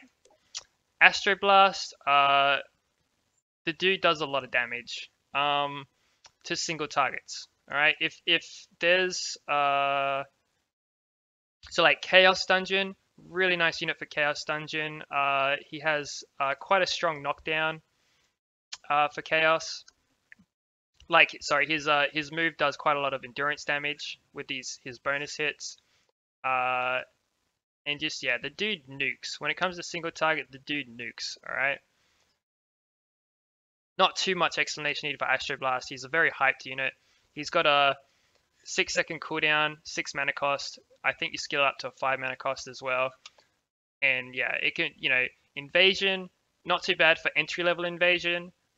When you want to start getting those bigger numbers, I am gonna like cover invasions at another point in the future. My own team isn't quite there yet. I wanna break 100k on all of the bosses before I do invasion tutorial videos, and how you guys can also achieve those higher numbers. But a lot of it is just unit variety and you know, power up rune quality, as well as your Skylanders, you know, power up, evolve, and yeah. But having Skylander variety is going to help out a lot. All right. But yeah, Astroblast is just kind of his damage falls short when it gets spread out by because his hits are random. He's kind of he can be kind of RNG, a bit random when it comes to if he's actually going to nuke things dead or not. For say like arena or arena defense or RTA even, he can fall a bit short there if he doesn't actually nuke a single unit or 2 units together. But for like bosses with that just, you know, there's no ads or anything, really powerful. All right, especially Chaos, he just absolutely destroys Chaos Dungeon. All right, Nightmare, mostly for the leader skill. When you kill something, you heal. Really nice healer, leader skill. And then she also brings the defense break, the AoE defense break. All right. So, you know, I think that like out of all these, even though you've got like Astro Blast and Nightmare here, I'd recommend either taking the Light Darks shards because they are harder to get, or push for your PvE progression. All right, so you know, Kingpin, Spitfire, Chain Reaction, and Stormblade. All right, and once again, Tri-Tip can be used in Wailing 9, for example. Not a bad unit to bring for that. But yeah, so reward-wise, you know, there you go. Now, I'm actually not sure if I've covered too much. Okay. So, rune optimization, right? The whole reason that we want to do Wailing before Beast. Okay, so let's have a look at the actual runes offered. So we've got your Rage runes, your Hope runes, decreases the amount of damage blocked. I actually get quite a lot of Hope runes. I don't really want to rune up in Hope just yet, but you get your Hit runes, right? That's going to increase your accuracy. It's going to help a lot for Beast Dungeon. It's going to help a lot for Chaos. It's going to help a lot for Invasion. You get your Fatal runes to increase your crit rate. So if you get like a full set of crit rate of Fatal runes, that's an extra 30% crit that you don't need on slot 2. All right, so a max 5-star crit rate rune is going to be about 28% crit rate. You're getting that 1 rune slot freed up by going all Fatal runes. You could obviously go for like Strike and Fatal, right? So you get 25% extra attack damage, and then you'll have 10% extra crit rate from the Fatal set, and you'll get overall more stats. However, that's a lot of beast farming, and again, a lot of people early on are still falling into the trap where they have to have a crit rate rune on slot 2, even when they're doing that, because they're not getting the substats that they need. They're not getting the crit rate substats they need. So going like a full Fatal set early on, where you have that 30% crit rate, just as an initial, and if you can get some just a couple of crit rate substats on those fatal sets, those fatal runes, it's going to make your time a lot easier for your overall damage. And then obviously you can go like attack percent without having to have an extra crit rate rune on slot 2, and it's going to optimize your team just that much better for breaking into B8, B9, Wailing 9, B10 even. Just as like initial start. All right, it's I think it's definitely the best way to go for your early progress. However, getting like a full set of Fatal runes can be kind of tricky. But by farming Wailing 8, you can get rare ones, so you can actually get up to like 13% extra crit rate on those Fatal runes and just go ham on your crit rate. All right, and of course, like I was saying, you've also got your hit runes, so you could use a combination of hit and fatal runes together. You get that extra accuracy. You cannot get accuracy as a substat, and you won't need accuracy for slot 2. So if you got some nice crit rate substats for your hit runes, rather than using fatal runes, you could use like a full set of hit runes. It is only about 5% for each one, but that 15% extra accuracy is going to be really nice for you. If you get some good crit rate substats, it's going to make your runs a lot more consistent because you're not going to miss as much. You're not going to glance. You're not going to have failed runs because you're glancing. All right. And then again, dodge runes. They're more for like niche units like blades and gear shift. I would recommend highly putting dodge runes on with like an evasion slot 6, for example. However, you don't really need them for your mainstream units that you're going to use for your early progression and stuff. However, your hit runes and your fatal runes, very good sets to use for early optimization, rather than trying to get like huge crit rate substats from your strike sets and your energy sets and stuff. You know, you get your accuracy from your hit runes. Like rather than having like the strike, I feel like the hit is probably going to be a bit more helpful, because a lot of people, when they're breaking into like B9, B10, they are losing from glancing hits. So hit runes are going to help out with that a bit more than just having that little bit of extra damage, in my opinion, in a lot of cases. However, like I said, I kind of recommend the fatal runes early on, and just like that 30% crit rate is going to help out a lot more for your optimization than the 25% extra damage from strike sets, until you can get some really nice crit rate substats on your strike sets. For example, that fatal set is going to be more helpful, in my opinion. All right, and that is why I recommend the you go into Wailing 8, grab those initial sets, and then do what you want. Push into Wailing 9, push into Beast 9 if you want, or just straight up try and push for Wailing and Beast 10 if you want. Everything else in the game is already open to you at this point. Hard scenario, I believe you're probably gonna need to push down into at least like heroic rune quality, rather than rare rune quality, or just have some teams that work really nicely together. At this point in the game, a lot of us don't have those teams ready to go. For say, as you could see, you know, Hex and Crit King works fine for normal difficulty. Hard difficulty here, I'll give you guys a small example. All right, it's just mostly going to come down to, we need a bit more HP and defense. All right, but when I say like increase rune quality, we need a bit more damage, we need a bit more HP and defense. Okay, as you can see, we don't quite do enough damage with our entry level 5-star runes.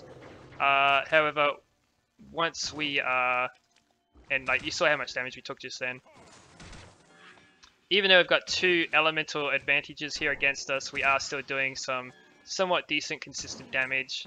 We did lose a unit, however our 5-star runes aren't quite cutting it. Remember, Crit King's runes there are max 15. The rune quality that they're wearing is on par to plus 12 white quality 6-star runes. And if I wanted to do this consistently and a lot more easily, I would probably be wanting to look at least 6-star runes maxed with rare quality, decent substats. However, I wouldn't really want to push for it until I've got at least heroic quality, I think. And at that point, hard scenario will be open to you quite easily. Alright guys. Anyways, I really hope I've covered everything when it comes to this kind of stuff. There's so much more that we could go through. However, I think I've absolutely destroyed the 30 to 40 minute time I was going to go for. I think I've been talking for a good couple of hours almost now. And yeah, like anyone that makes it through this whole video, hopefully, you know, hopefully I have helped teach you a few things here and there. Talents wise, you can see that I didn't really push too hard. I put all of them into my undead ones, right? So you get these get your power up cubes from Hall of Chaos. I put them all into undead damage so far, but clearly I haven't gone too into it. Like it's only level 9 now after I just upgraded it. And yeah, I would like to show you guys. Oh, I can't actually show you guys. Maybe I can. No, I can't click on Water Dungeon. Water Dungeon is very easy with your undead units, but you can see I've cleared Earth Dungeon 9, for example, because of my Hex Crit King. I haven't even touched the others, and I've been clearing Undead dungeon's kind of tricky. They've got a debuff that like kills you once it ticks down. But yeah, as you see, essence farming is not a problem either. All right, Earth Dungeon 9 is possible. I haven't 3-starred it, but I Earth Dungeon 8 3-star. I just found my essences on Dungeon 8. All right. Let me see. Let me think. Did I forget anything in particular? I don't think I did. Ooh. All right. But yeah, just like, you know, the hardest part is probably going to be getting that 5-star hex for you guys. Like I said, climb your tower, climb your Mirage tower, and get those heroic Omni gems. Make sure you're trying to do your scenario Omni gems as well. Just try and get those heroic Omni gems so that you can 5-star her as soon as possible, and you will get Omni gems as scenario clear rewards. So let me see here. I think yeah, normal difficulty. So you see, you get 10 Omni gems for a 3-star clear up to like 50. You need 15 stars. You get some heroic Omni gems there. You get another 10 heroic Omni gems here. There's also always the chance that these heroic swap scrolls are going to get you an extra 40 shards of hex even. So you get some more heroic Omni gems here. So just make sure you're 3-starring your scenarios as you go. So you can see there's some more there. And I believe those gems plus a little bit from Infernal Volcano here are what got me the 5-star hex, and then straight after that I got the Awaken by doing the same thing, by farming some more from the scenarios and just hitting up the EDs when I could. I tried to I used Spamandrice's Discord to farm up some ED hex, like some extreme dungeon hex pieces, hex shards. Right, as you can see, here we go. We've got a tri-tip right here, ready to go. And yeah, that's pretty much it for this account. I'm not going to be pushing any further with it, and there won't be any more videos involving it. I may be rolling a new account on EU at some point using a similar strategy, but making it a bit more optimized. I won't be making another video on that though. I think that after like this post-patch progression and stuff, there probably won't be another early game progression example or tutorial here until unless there's another patch that changes up the scenario monsters and stuff, right? So like you know, Grilla Driller, Stealth Elf, Stink Bomb, Washbuckler, Chill. You know what, let's just go through all these units quickly. The video is so long anyway. Grilla Driller, we've covered. Stealth Elf, we've covered. Stink Bomb, I kind of covered him earlier with his poison, talking about Wailing. Washbuckler, I definitely covered earlier. Alright. Chill, great manual B10 tank, just great tank in general. You'll see ChildishPlays made a video dedicated to Chill. He loves Chill as far as I'm aware. I see LegendaryAndy using Chill for manual B10. Chill can pretty much guarantee a manual B10 run for you guys if you're using like Chill, Ignite, and Ingenie, I think it was. Whamshell, we've pretty much covered him as well. Kaboom, we covered. Igniter, great unit for B10. Great unit for, like, he does a lot of single target burst damage, so not bad for invasion, as long as you can fit other units in for, considering he has such high mana costs. He does need skill ups to really shine though, so if you're going to build Igniter, just know that you are going to be needing to put skill ups into the guy. He absolutely, like, he does massive burst damage to the Chaos boss as well. His single target hits are just super strong, alright? Wildfire, he's got a block rate up, so when he block, like, he's got a focus aggro, an 80% chance if it's skilled up. He puts like block rate up for the whole team if he blocks the enemy, but he only does it at like a 50% chance. He's kind of an RNG unit. He does have a leader skill for 15% more defense in duels, so I believe he is definitely like kind of more balanced towards being used in arena rather than PvE. However, you may find some usefulness for him in PvE as well. I would love for this guy to be viable as a B10 tank. However, I don't think it is with how RNG his focus aggro is. All right. Jetpack we've covered. Great wailing unit. Just a great cleanser in general. All right, guys. Not too bad for arena defense either. And yeah, like he pairs well with most healers because of his charge ability for the heal up. All right, and he's got a low mana cost heal of his own. Gusto. I've had people use him for B9 as a B9 tank, even elemental disadvantage B9 tank. He's got like a self shield to himself. He can self heal himself as a farmable, especially on normal difficulty. Nice unit to have, just access to. You know what I mean?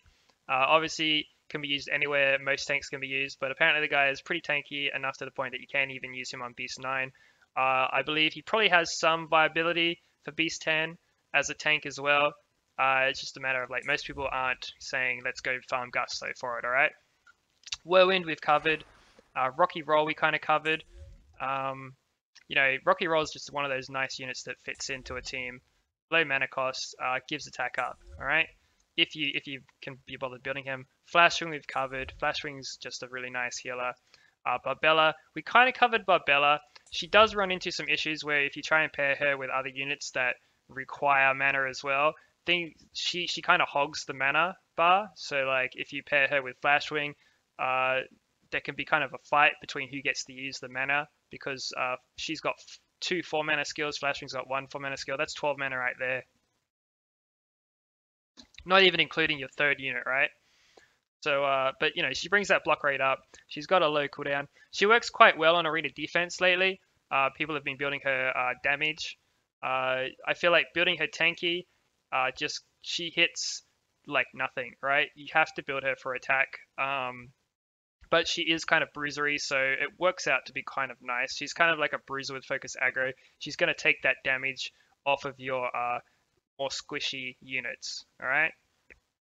But again, she needs to be paired with charge ability users or like 0 and 1, maybe even 2 mana cost units. 2 would kind of be pushing it even. Just kind of like, she needs to be paired with those low mana cost units, all right, guys? Which is why I recommended like Barbella, Stealth Elf, Rocky Roll as a potential B8 team.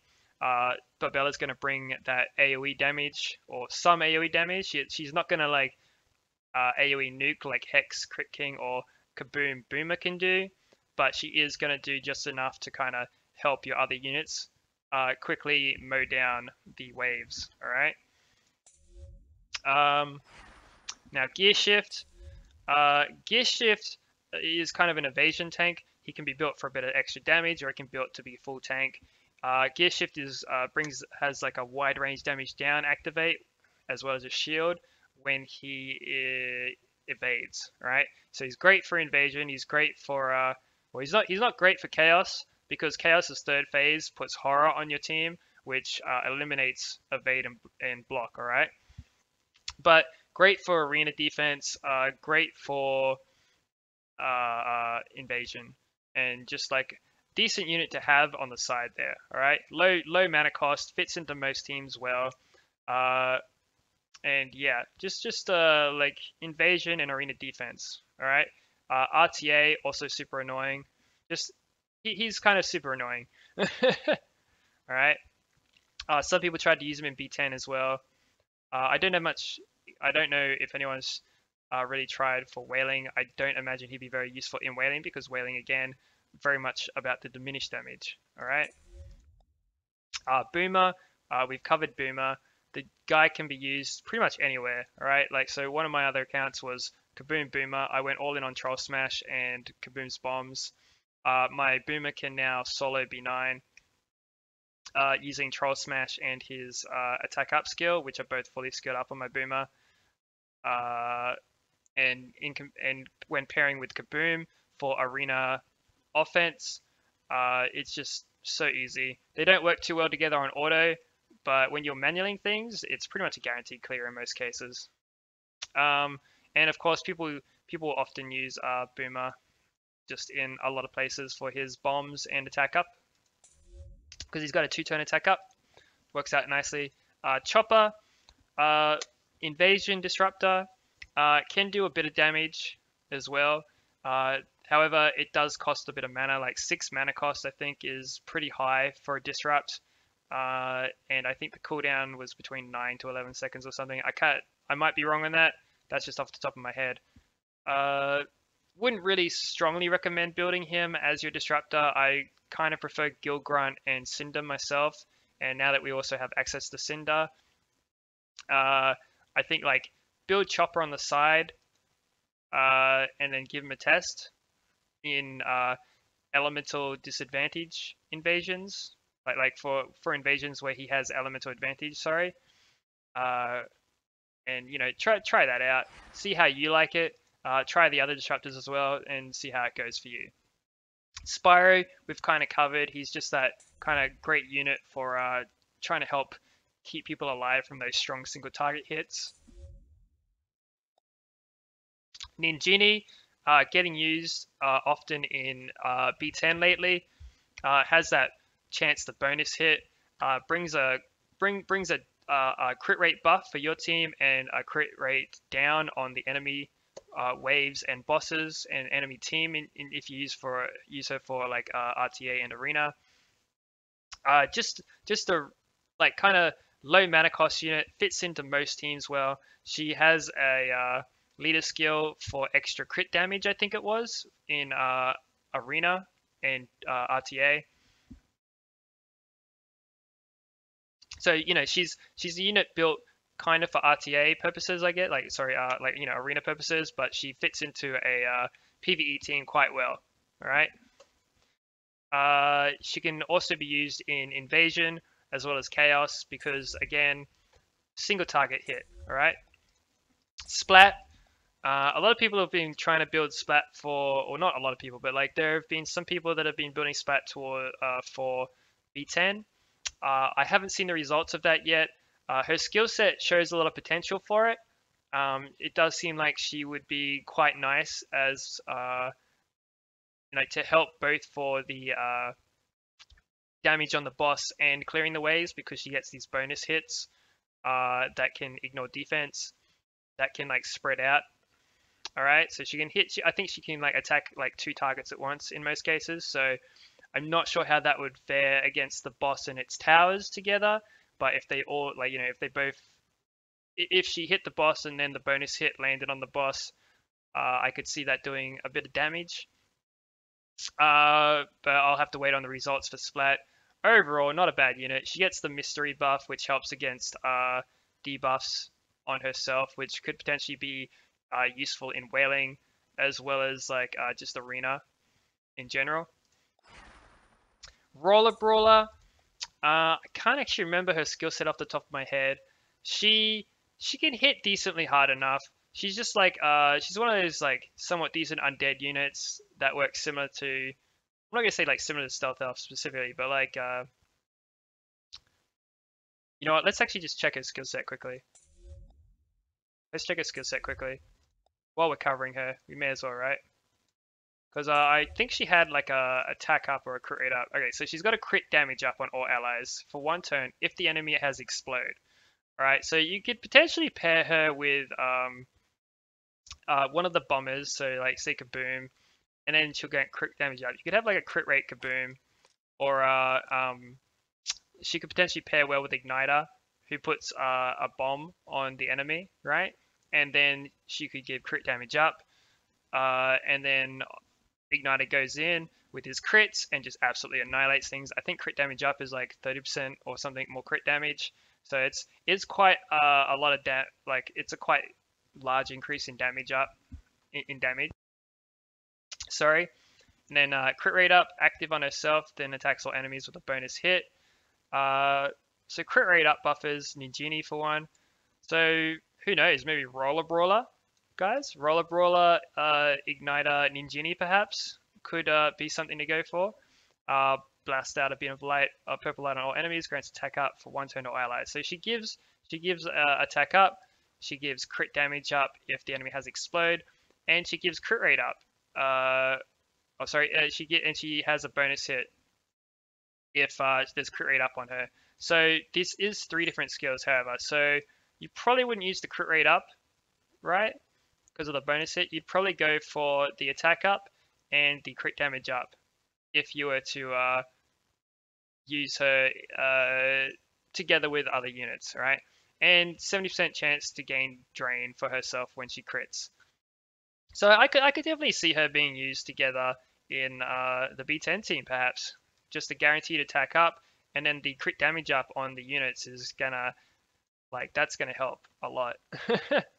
Maybe not for auto, but I could definitely see her being used for something like that, just as a kind of extra damage support kind of unit. Where were we? Here we go. So Cinder, Disruptor, that can also do a bit of damage. His skill, it's like a 6 mana cost though. I can't remember if it can be reduced. I think it can be reduced down to 5 or 4 mana. I would hope so at least. His defense ignores skill, and he awakens so that his disrupt also ignores a portion of defense. So good disrupt unit. All right. So arena offense, probably not so much for defense because I don't think the AI is probably smart enough to be disrupting someone doing a charge, or like, again, it'll fall into that problem where you're charging, everyone else is taking turns. By the time the disrupt even gets off, it might be too late and the skill is ready to go, right? However, the way that charge and disrupt works is that if Cinder was to attack somebody who is already charged up and their skill is queued up, but if Cinder is going to disrupt them, so like in the skill queue, if Cinder goes first and then you've got the charge skill ready to go here, if Cinder disrupts, then the charge skill's gone. All right, it's poof, gone. Out of the turn queue. All right. So like, has potential. I just think there's probably a lot better units to use on arena defense.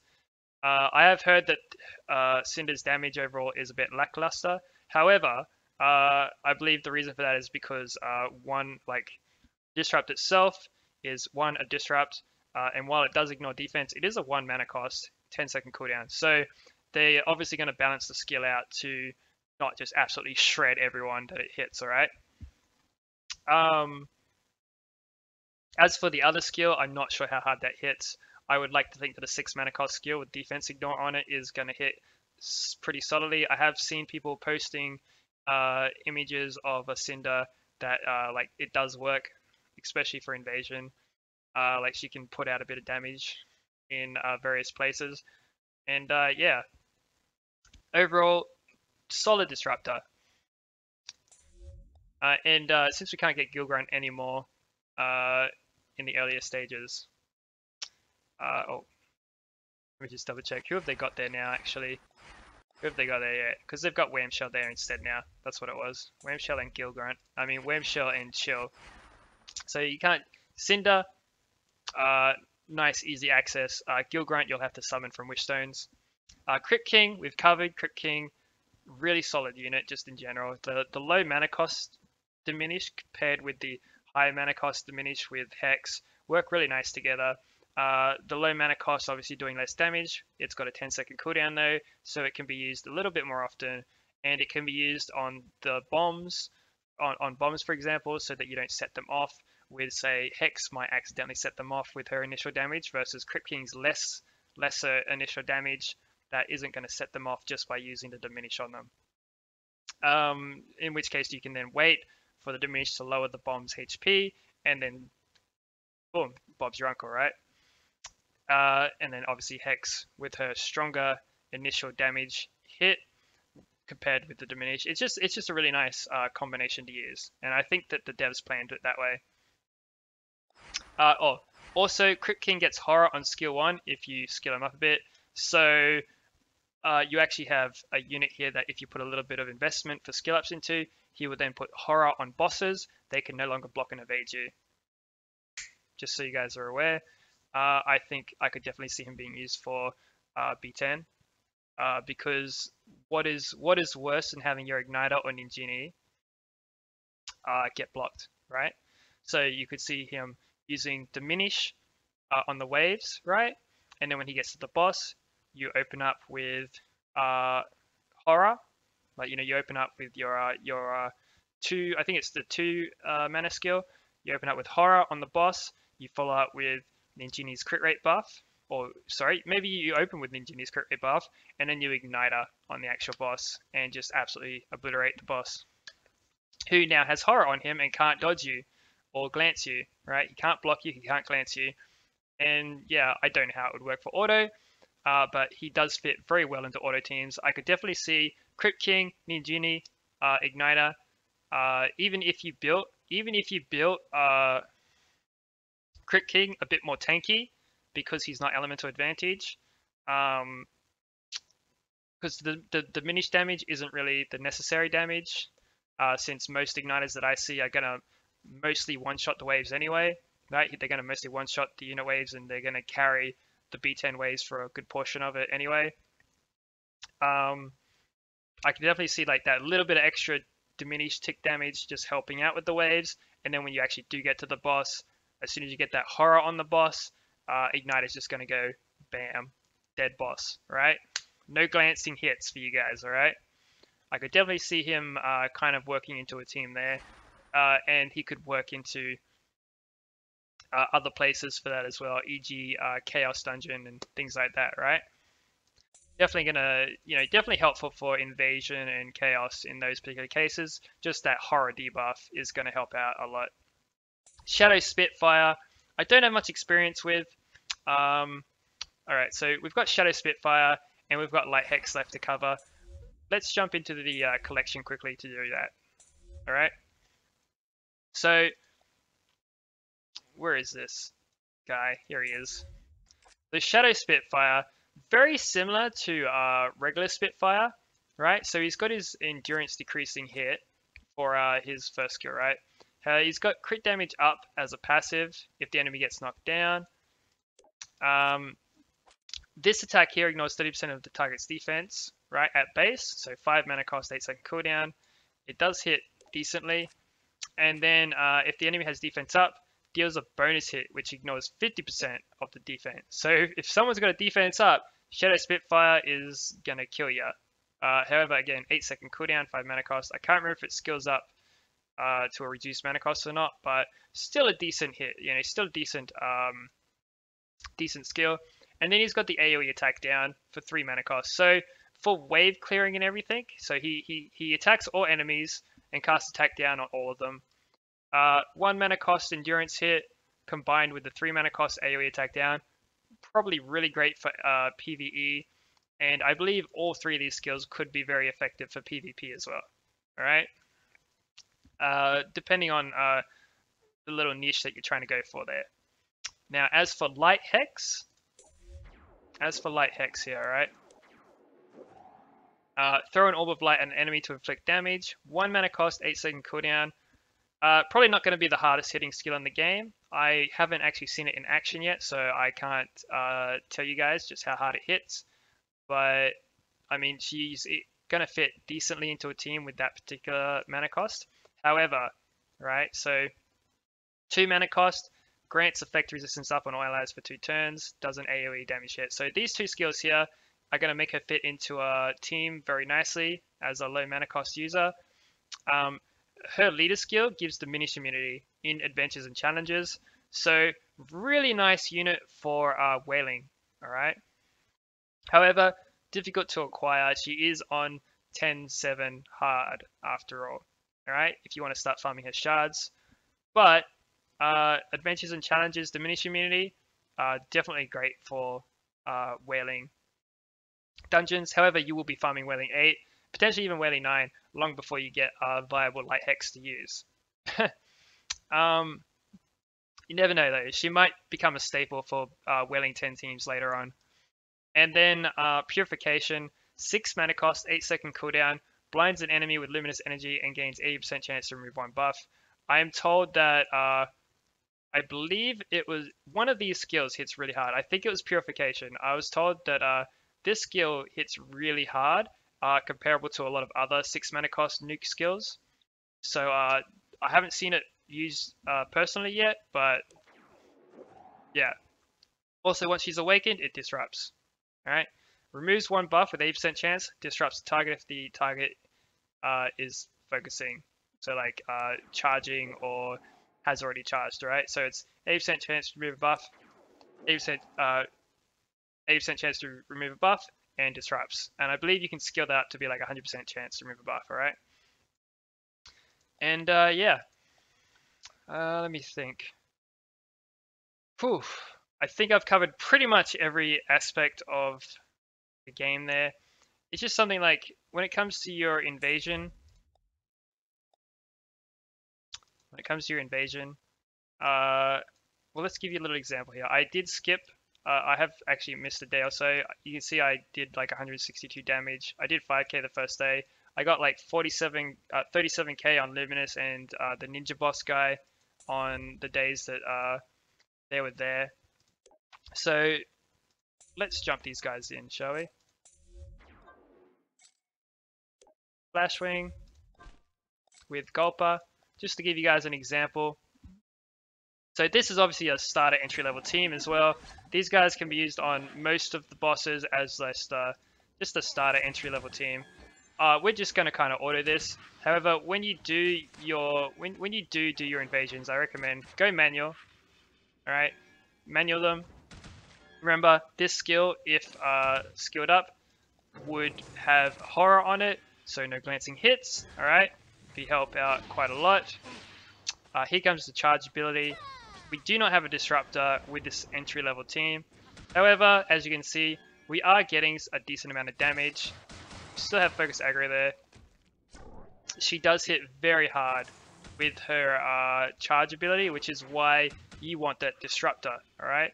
Invasion is very much about trying to either bring wide range damage down to protect against those hard hitting charge abilities and the other AoE abilities, as well as bringing a disrupt. All right.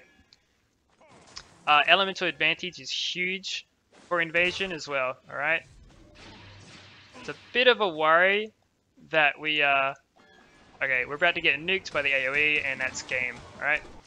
So as you can see, because we didn't get that extra heal out and that extra damage off, and I was a bit distracted, we only got 32k, but the 37k average for this entry level 1 week old team is about what you're looking at, because the diminished damage often helps out even on elemental disadvantage bosses. But again, you are going to want to work towards other Skylanders, level them up as best you can to kind of cover your elemental disadvantage invasion stages as well. So e.g. Super Shot Elf is going to help out even as a neutral element unit. Like I started with Gear Shift, I started leveling him up. He'll help out. He would have helped out against like Chef Pepper Jack invasion, for example, and yeah. Anyways, this is probably a super long video now. I'm going to cut it there, and hopefully I've covered everything that you guys needed to know specifically for the actual progression itself, as well as like give you guys a lot of ideas on all the units offered now offered post-patch, because they've changed the game so much. Gem-wise, remember guys, you guys can just level all these units. All these units you can level straight up, so from level 1 up to 70. And just remember, when you come to your collection, you are going to get gems for leveling them up. Alright, so you reach level 20, 50 gems. And these other units reach level 60, 50 gems. Alright, you get every 10 levels for each Skylander, you're going to get another 50 gems, as well as when you awaken them. Alright guys, so make sure you're working on getting your gems. Make sure you're focusing on your missions. Do your dailies, do your weekly, grab these premium, ultra premium tickets. And just remember, this power up mission here is now, I'm not going to say buggy, but you want to be careful not to power up these units until they're all max level, basically, if you want to claim these shards, especially these 1-star ones. As soon as you make your, like, there's only like 4 1-star units in the game, I think it was. As soon as you power them up to 2-star, you will never be able to finish this learning a lot power up mission. All right. Anyways, yeah, 3-star your scenarios, guys, and yeah. Let's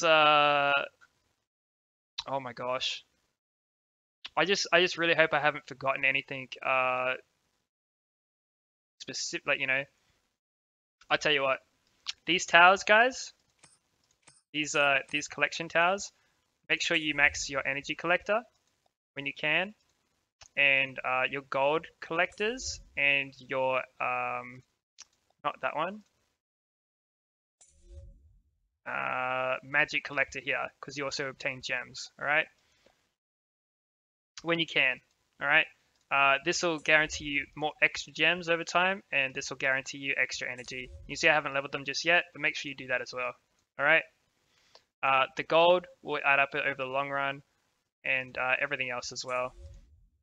You can see that I haven't quite purchased all of them just yet. I was very busy just trying to farm XP for you guys, so I could try and showcase the Beast 8 teams. Arena shop wise, make sure you do your arena gears. Purchase your Omni gems first, and then put any, either save them or purchase some extra shards if you like. And guild battle, guild points. So your guild shop here. You can see I've purchased 5 Super Shot Elf shards worth. I don't really believe the towers are worth it just yet. I think you need way too much investment for your guild points, and you don't get anything out of it. Like 1% versus actually building a unit right now. I'm going to take the unit shards because I think that they are much more helpful initially. And when I start getting more guild points later, then or maybe they fix the guild towers a bit, because it is element specific. So the Fire Surge statue only gives attack up % to fire units. I don't think 5% attack is worth waiting a month or two just to max it out for your guild points, versus purchasing some shards to, you know, just for 5% attack, when you can actually build a whole new unit, such as like Ambush, Tri-Tip, Super Shot, Sharpshooter, Terrafin, Food Fight, Zook, Rocky Roll, and Crusher. Crusher is not farmable anymore. Food Fight is not farmable. Super Shot Elf you do get some shards for. Sharpshooter is not farmable. I kind of have a feeling Sharpshooter might be helpful on the Luminous Invasion boss. Food Fight is an amazing invasion unit overall. All right, he can be used in a lot of places. His target debuff will allow your damage dealers to heal your team while you're attacking the invasion boss. And Crusher, a lot of people built Crusher for arena defense. He is kind of, he's a HP based damage dealer, so Crusher probably really nice for Gulper invasion, for example. Just as a nice little example there. And Zook is another disruptor, a 2-star disruptor. All right. Obviously, there's Ambush and Tri-Tip there, both nat 5s. Sharpshooter Terrafin has a strength buff on his skill 1. He's got a crit rate leader skill for challenges and adventures. So I think pretty solid unit. Has an AoE for his second skill. The dude would be amazing in Beast 8. And just, yeah, that strength buff. Potentially really nice for certain invasions, such as the Ninja guy and Luminous, because they both have endurance AoE. Like they both strike your whole team's endurance in one hit. So that strength buff could be pretty nice to have. I haven't tested it yet, so that's just something I'm theory crafting at the moment. And whoops, I meant to go back to the arena shop quickly.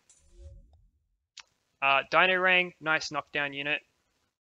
Has a passive that will, he's not specifically the knockdown king, but he has a nice passive that synergizes really well with knockdown teams. Right, guys? Slam Bam, haven't got much experience with him. Let's check his skill set quickly, all right? Wildstorm, easy access to another nat 5. Really great counter, again, to Astroblast. The dude can get like a 4-second cooldown if you skill him up. And I think it's like a 6-second cooldown otherwise. But no, sorry, I think he's got a 5-second cooldown that goes to like a 4-second cooldown. I'd have to double check. But the dude, strong single target hits, high mana cost. but you can skill them up to be low enough to just. He's got low cooldowns, really great RT arena unit. He's got accuracy down on one of his skills, which would be really nice in some invasions as well as chaos. Bringing that accuracy down, really powerful. Very similar to Washbuckler's blind. People were trash on him for a bit because of his beast evolve that resets his skill queue. Most fights are over before that even happens. It's not really something to worry about. All right. Especially for PvE, you don't really have to worry about it either. Mysticat, great disruptor. People are using a Mysticat for invasion. Mysticat also will stealth itself when it does a crit, I think it was. So very strong unit that has disrupt, like does really solid single target damage. All right, guys. So we'll just check Slam Bam quickly in the collection so I can remember what his skills are. All right, so he's got the bonus hit. Yep. If HP is 6% or lower when attacking, so that's not too bad. If his HP is lower, cast freeze on your enemy. 5 mana cost. I would hope does 5 mana cost, 40-second cooldown. I would hope does about medium range damage, and then chance to give himself defense up when attacked. And he increases HP by 15% for your allies. Now he awakens to a defense down for 3 turns, plus the bonus hit. So a 2 mana cost, 18-second, 3-turn defense down. That's pretty nice. This guy I could definitely see being used in Beast 9. All right, that freeze for 3 turns and that defense down for 3 turns, plus the bonus hit. I could definitely see this guy just casually being there for Beast 9 to help guarantee your run, bringing that defense down there for you, at the very least. I feel like it looks like they might all be single targets. So I think he's kind of a niche. He's got some niche use. All right, so those are pretty much all the Skylanders that you can get access to, and their various uses. I think I've covered all of this. But yeah, just, focus on your Master Eon guide and focus on following your quest chain, and everything else in the game will open up to you. All right, guys. I'm going to leave it there. Don't forget to check your magic shop each day. All right. You may find something useful like this 8 Nightlight for 26,000 Wish Stones. I could go farm some of those and go get some 8 Nightlight shards right now. And yeah, I'm going to call it there. Video super long. If you made it through the whole thing, good on you guys. Anyways, yeah, catch you on the next one.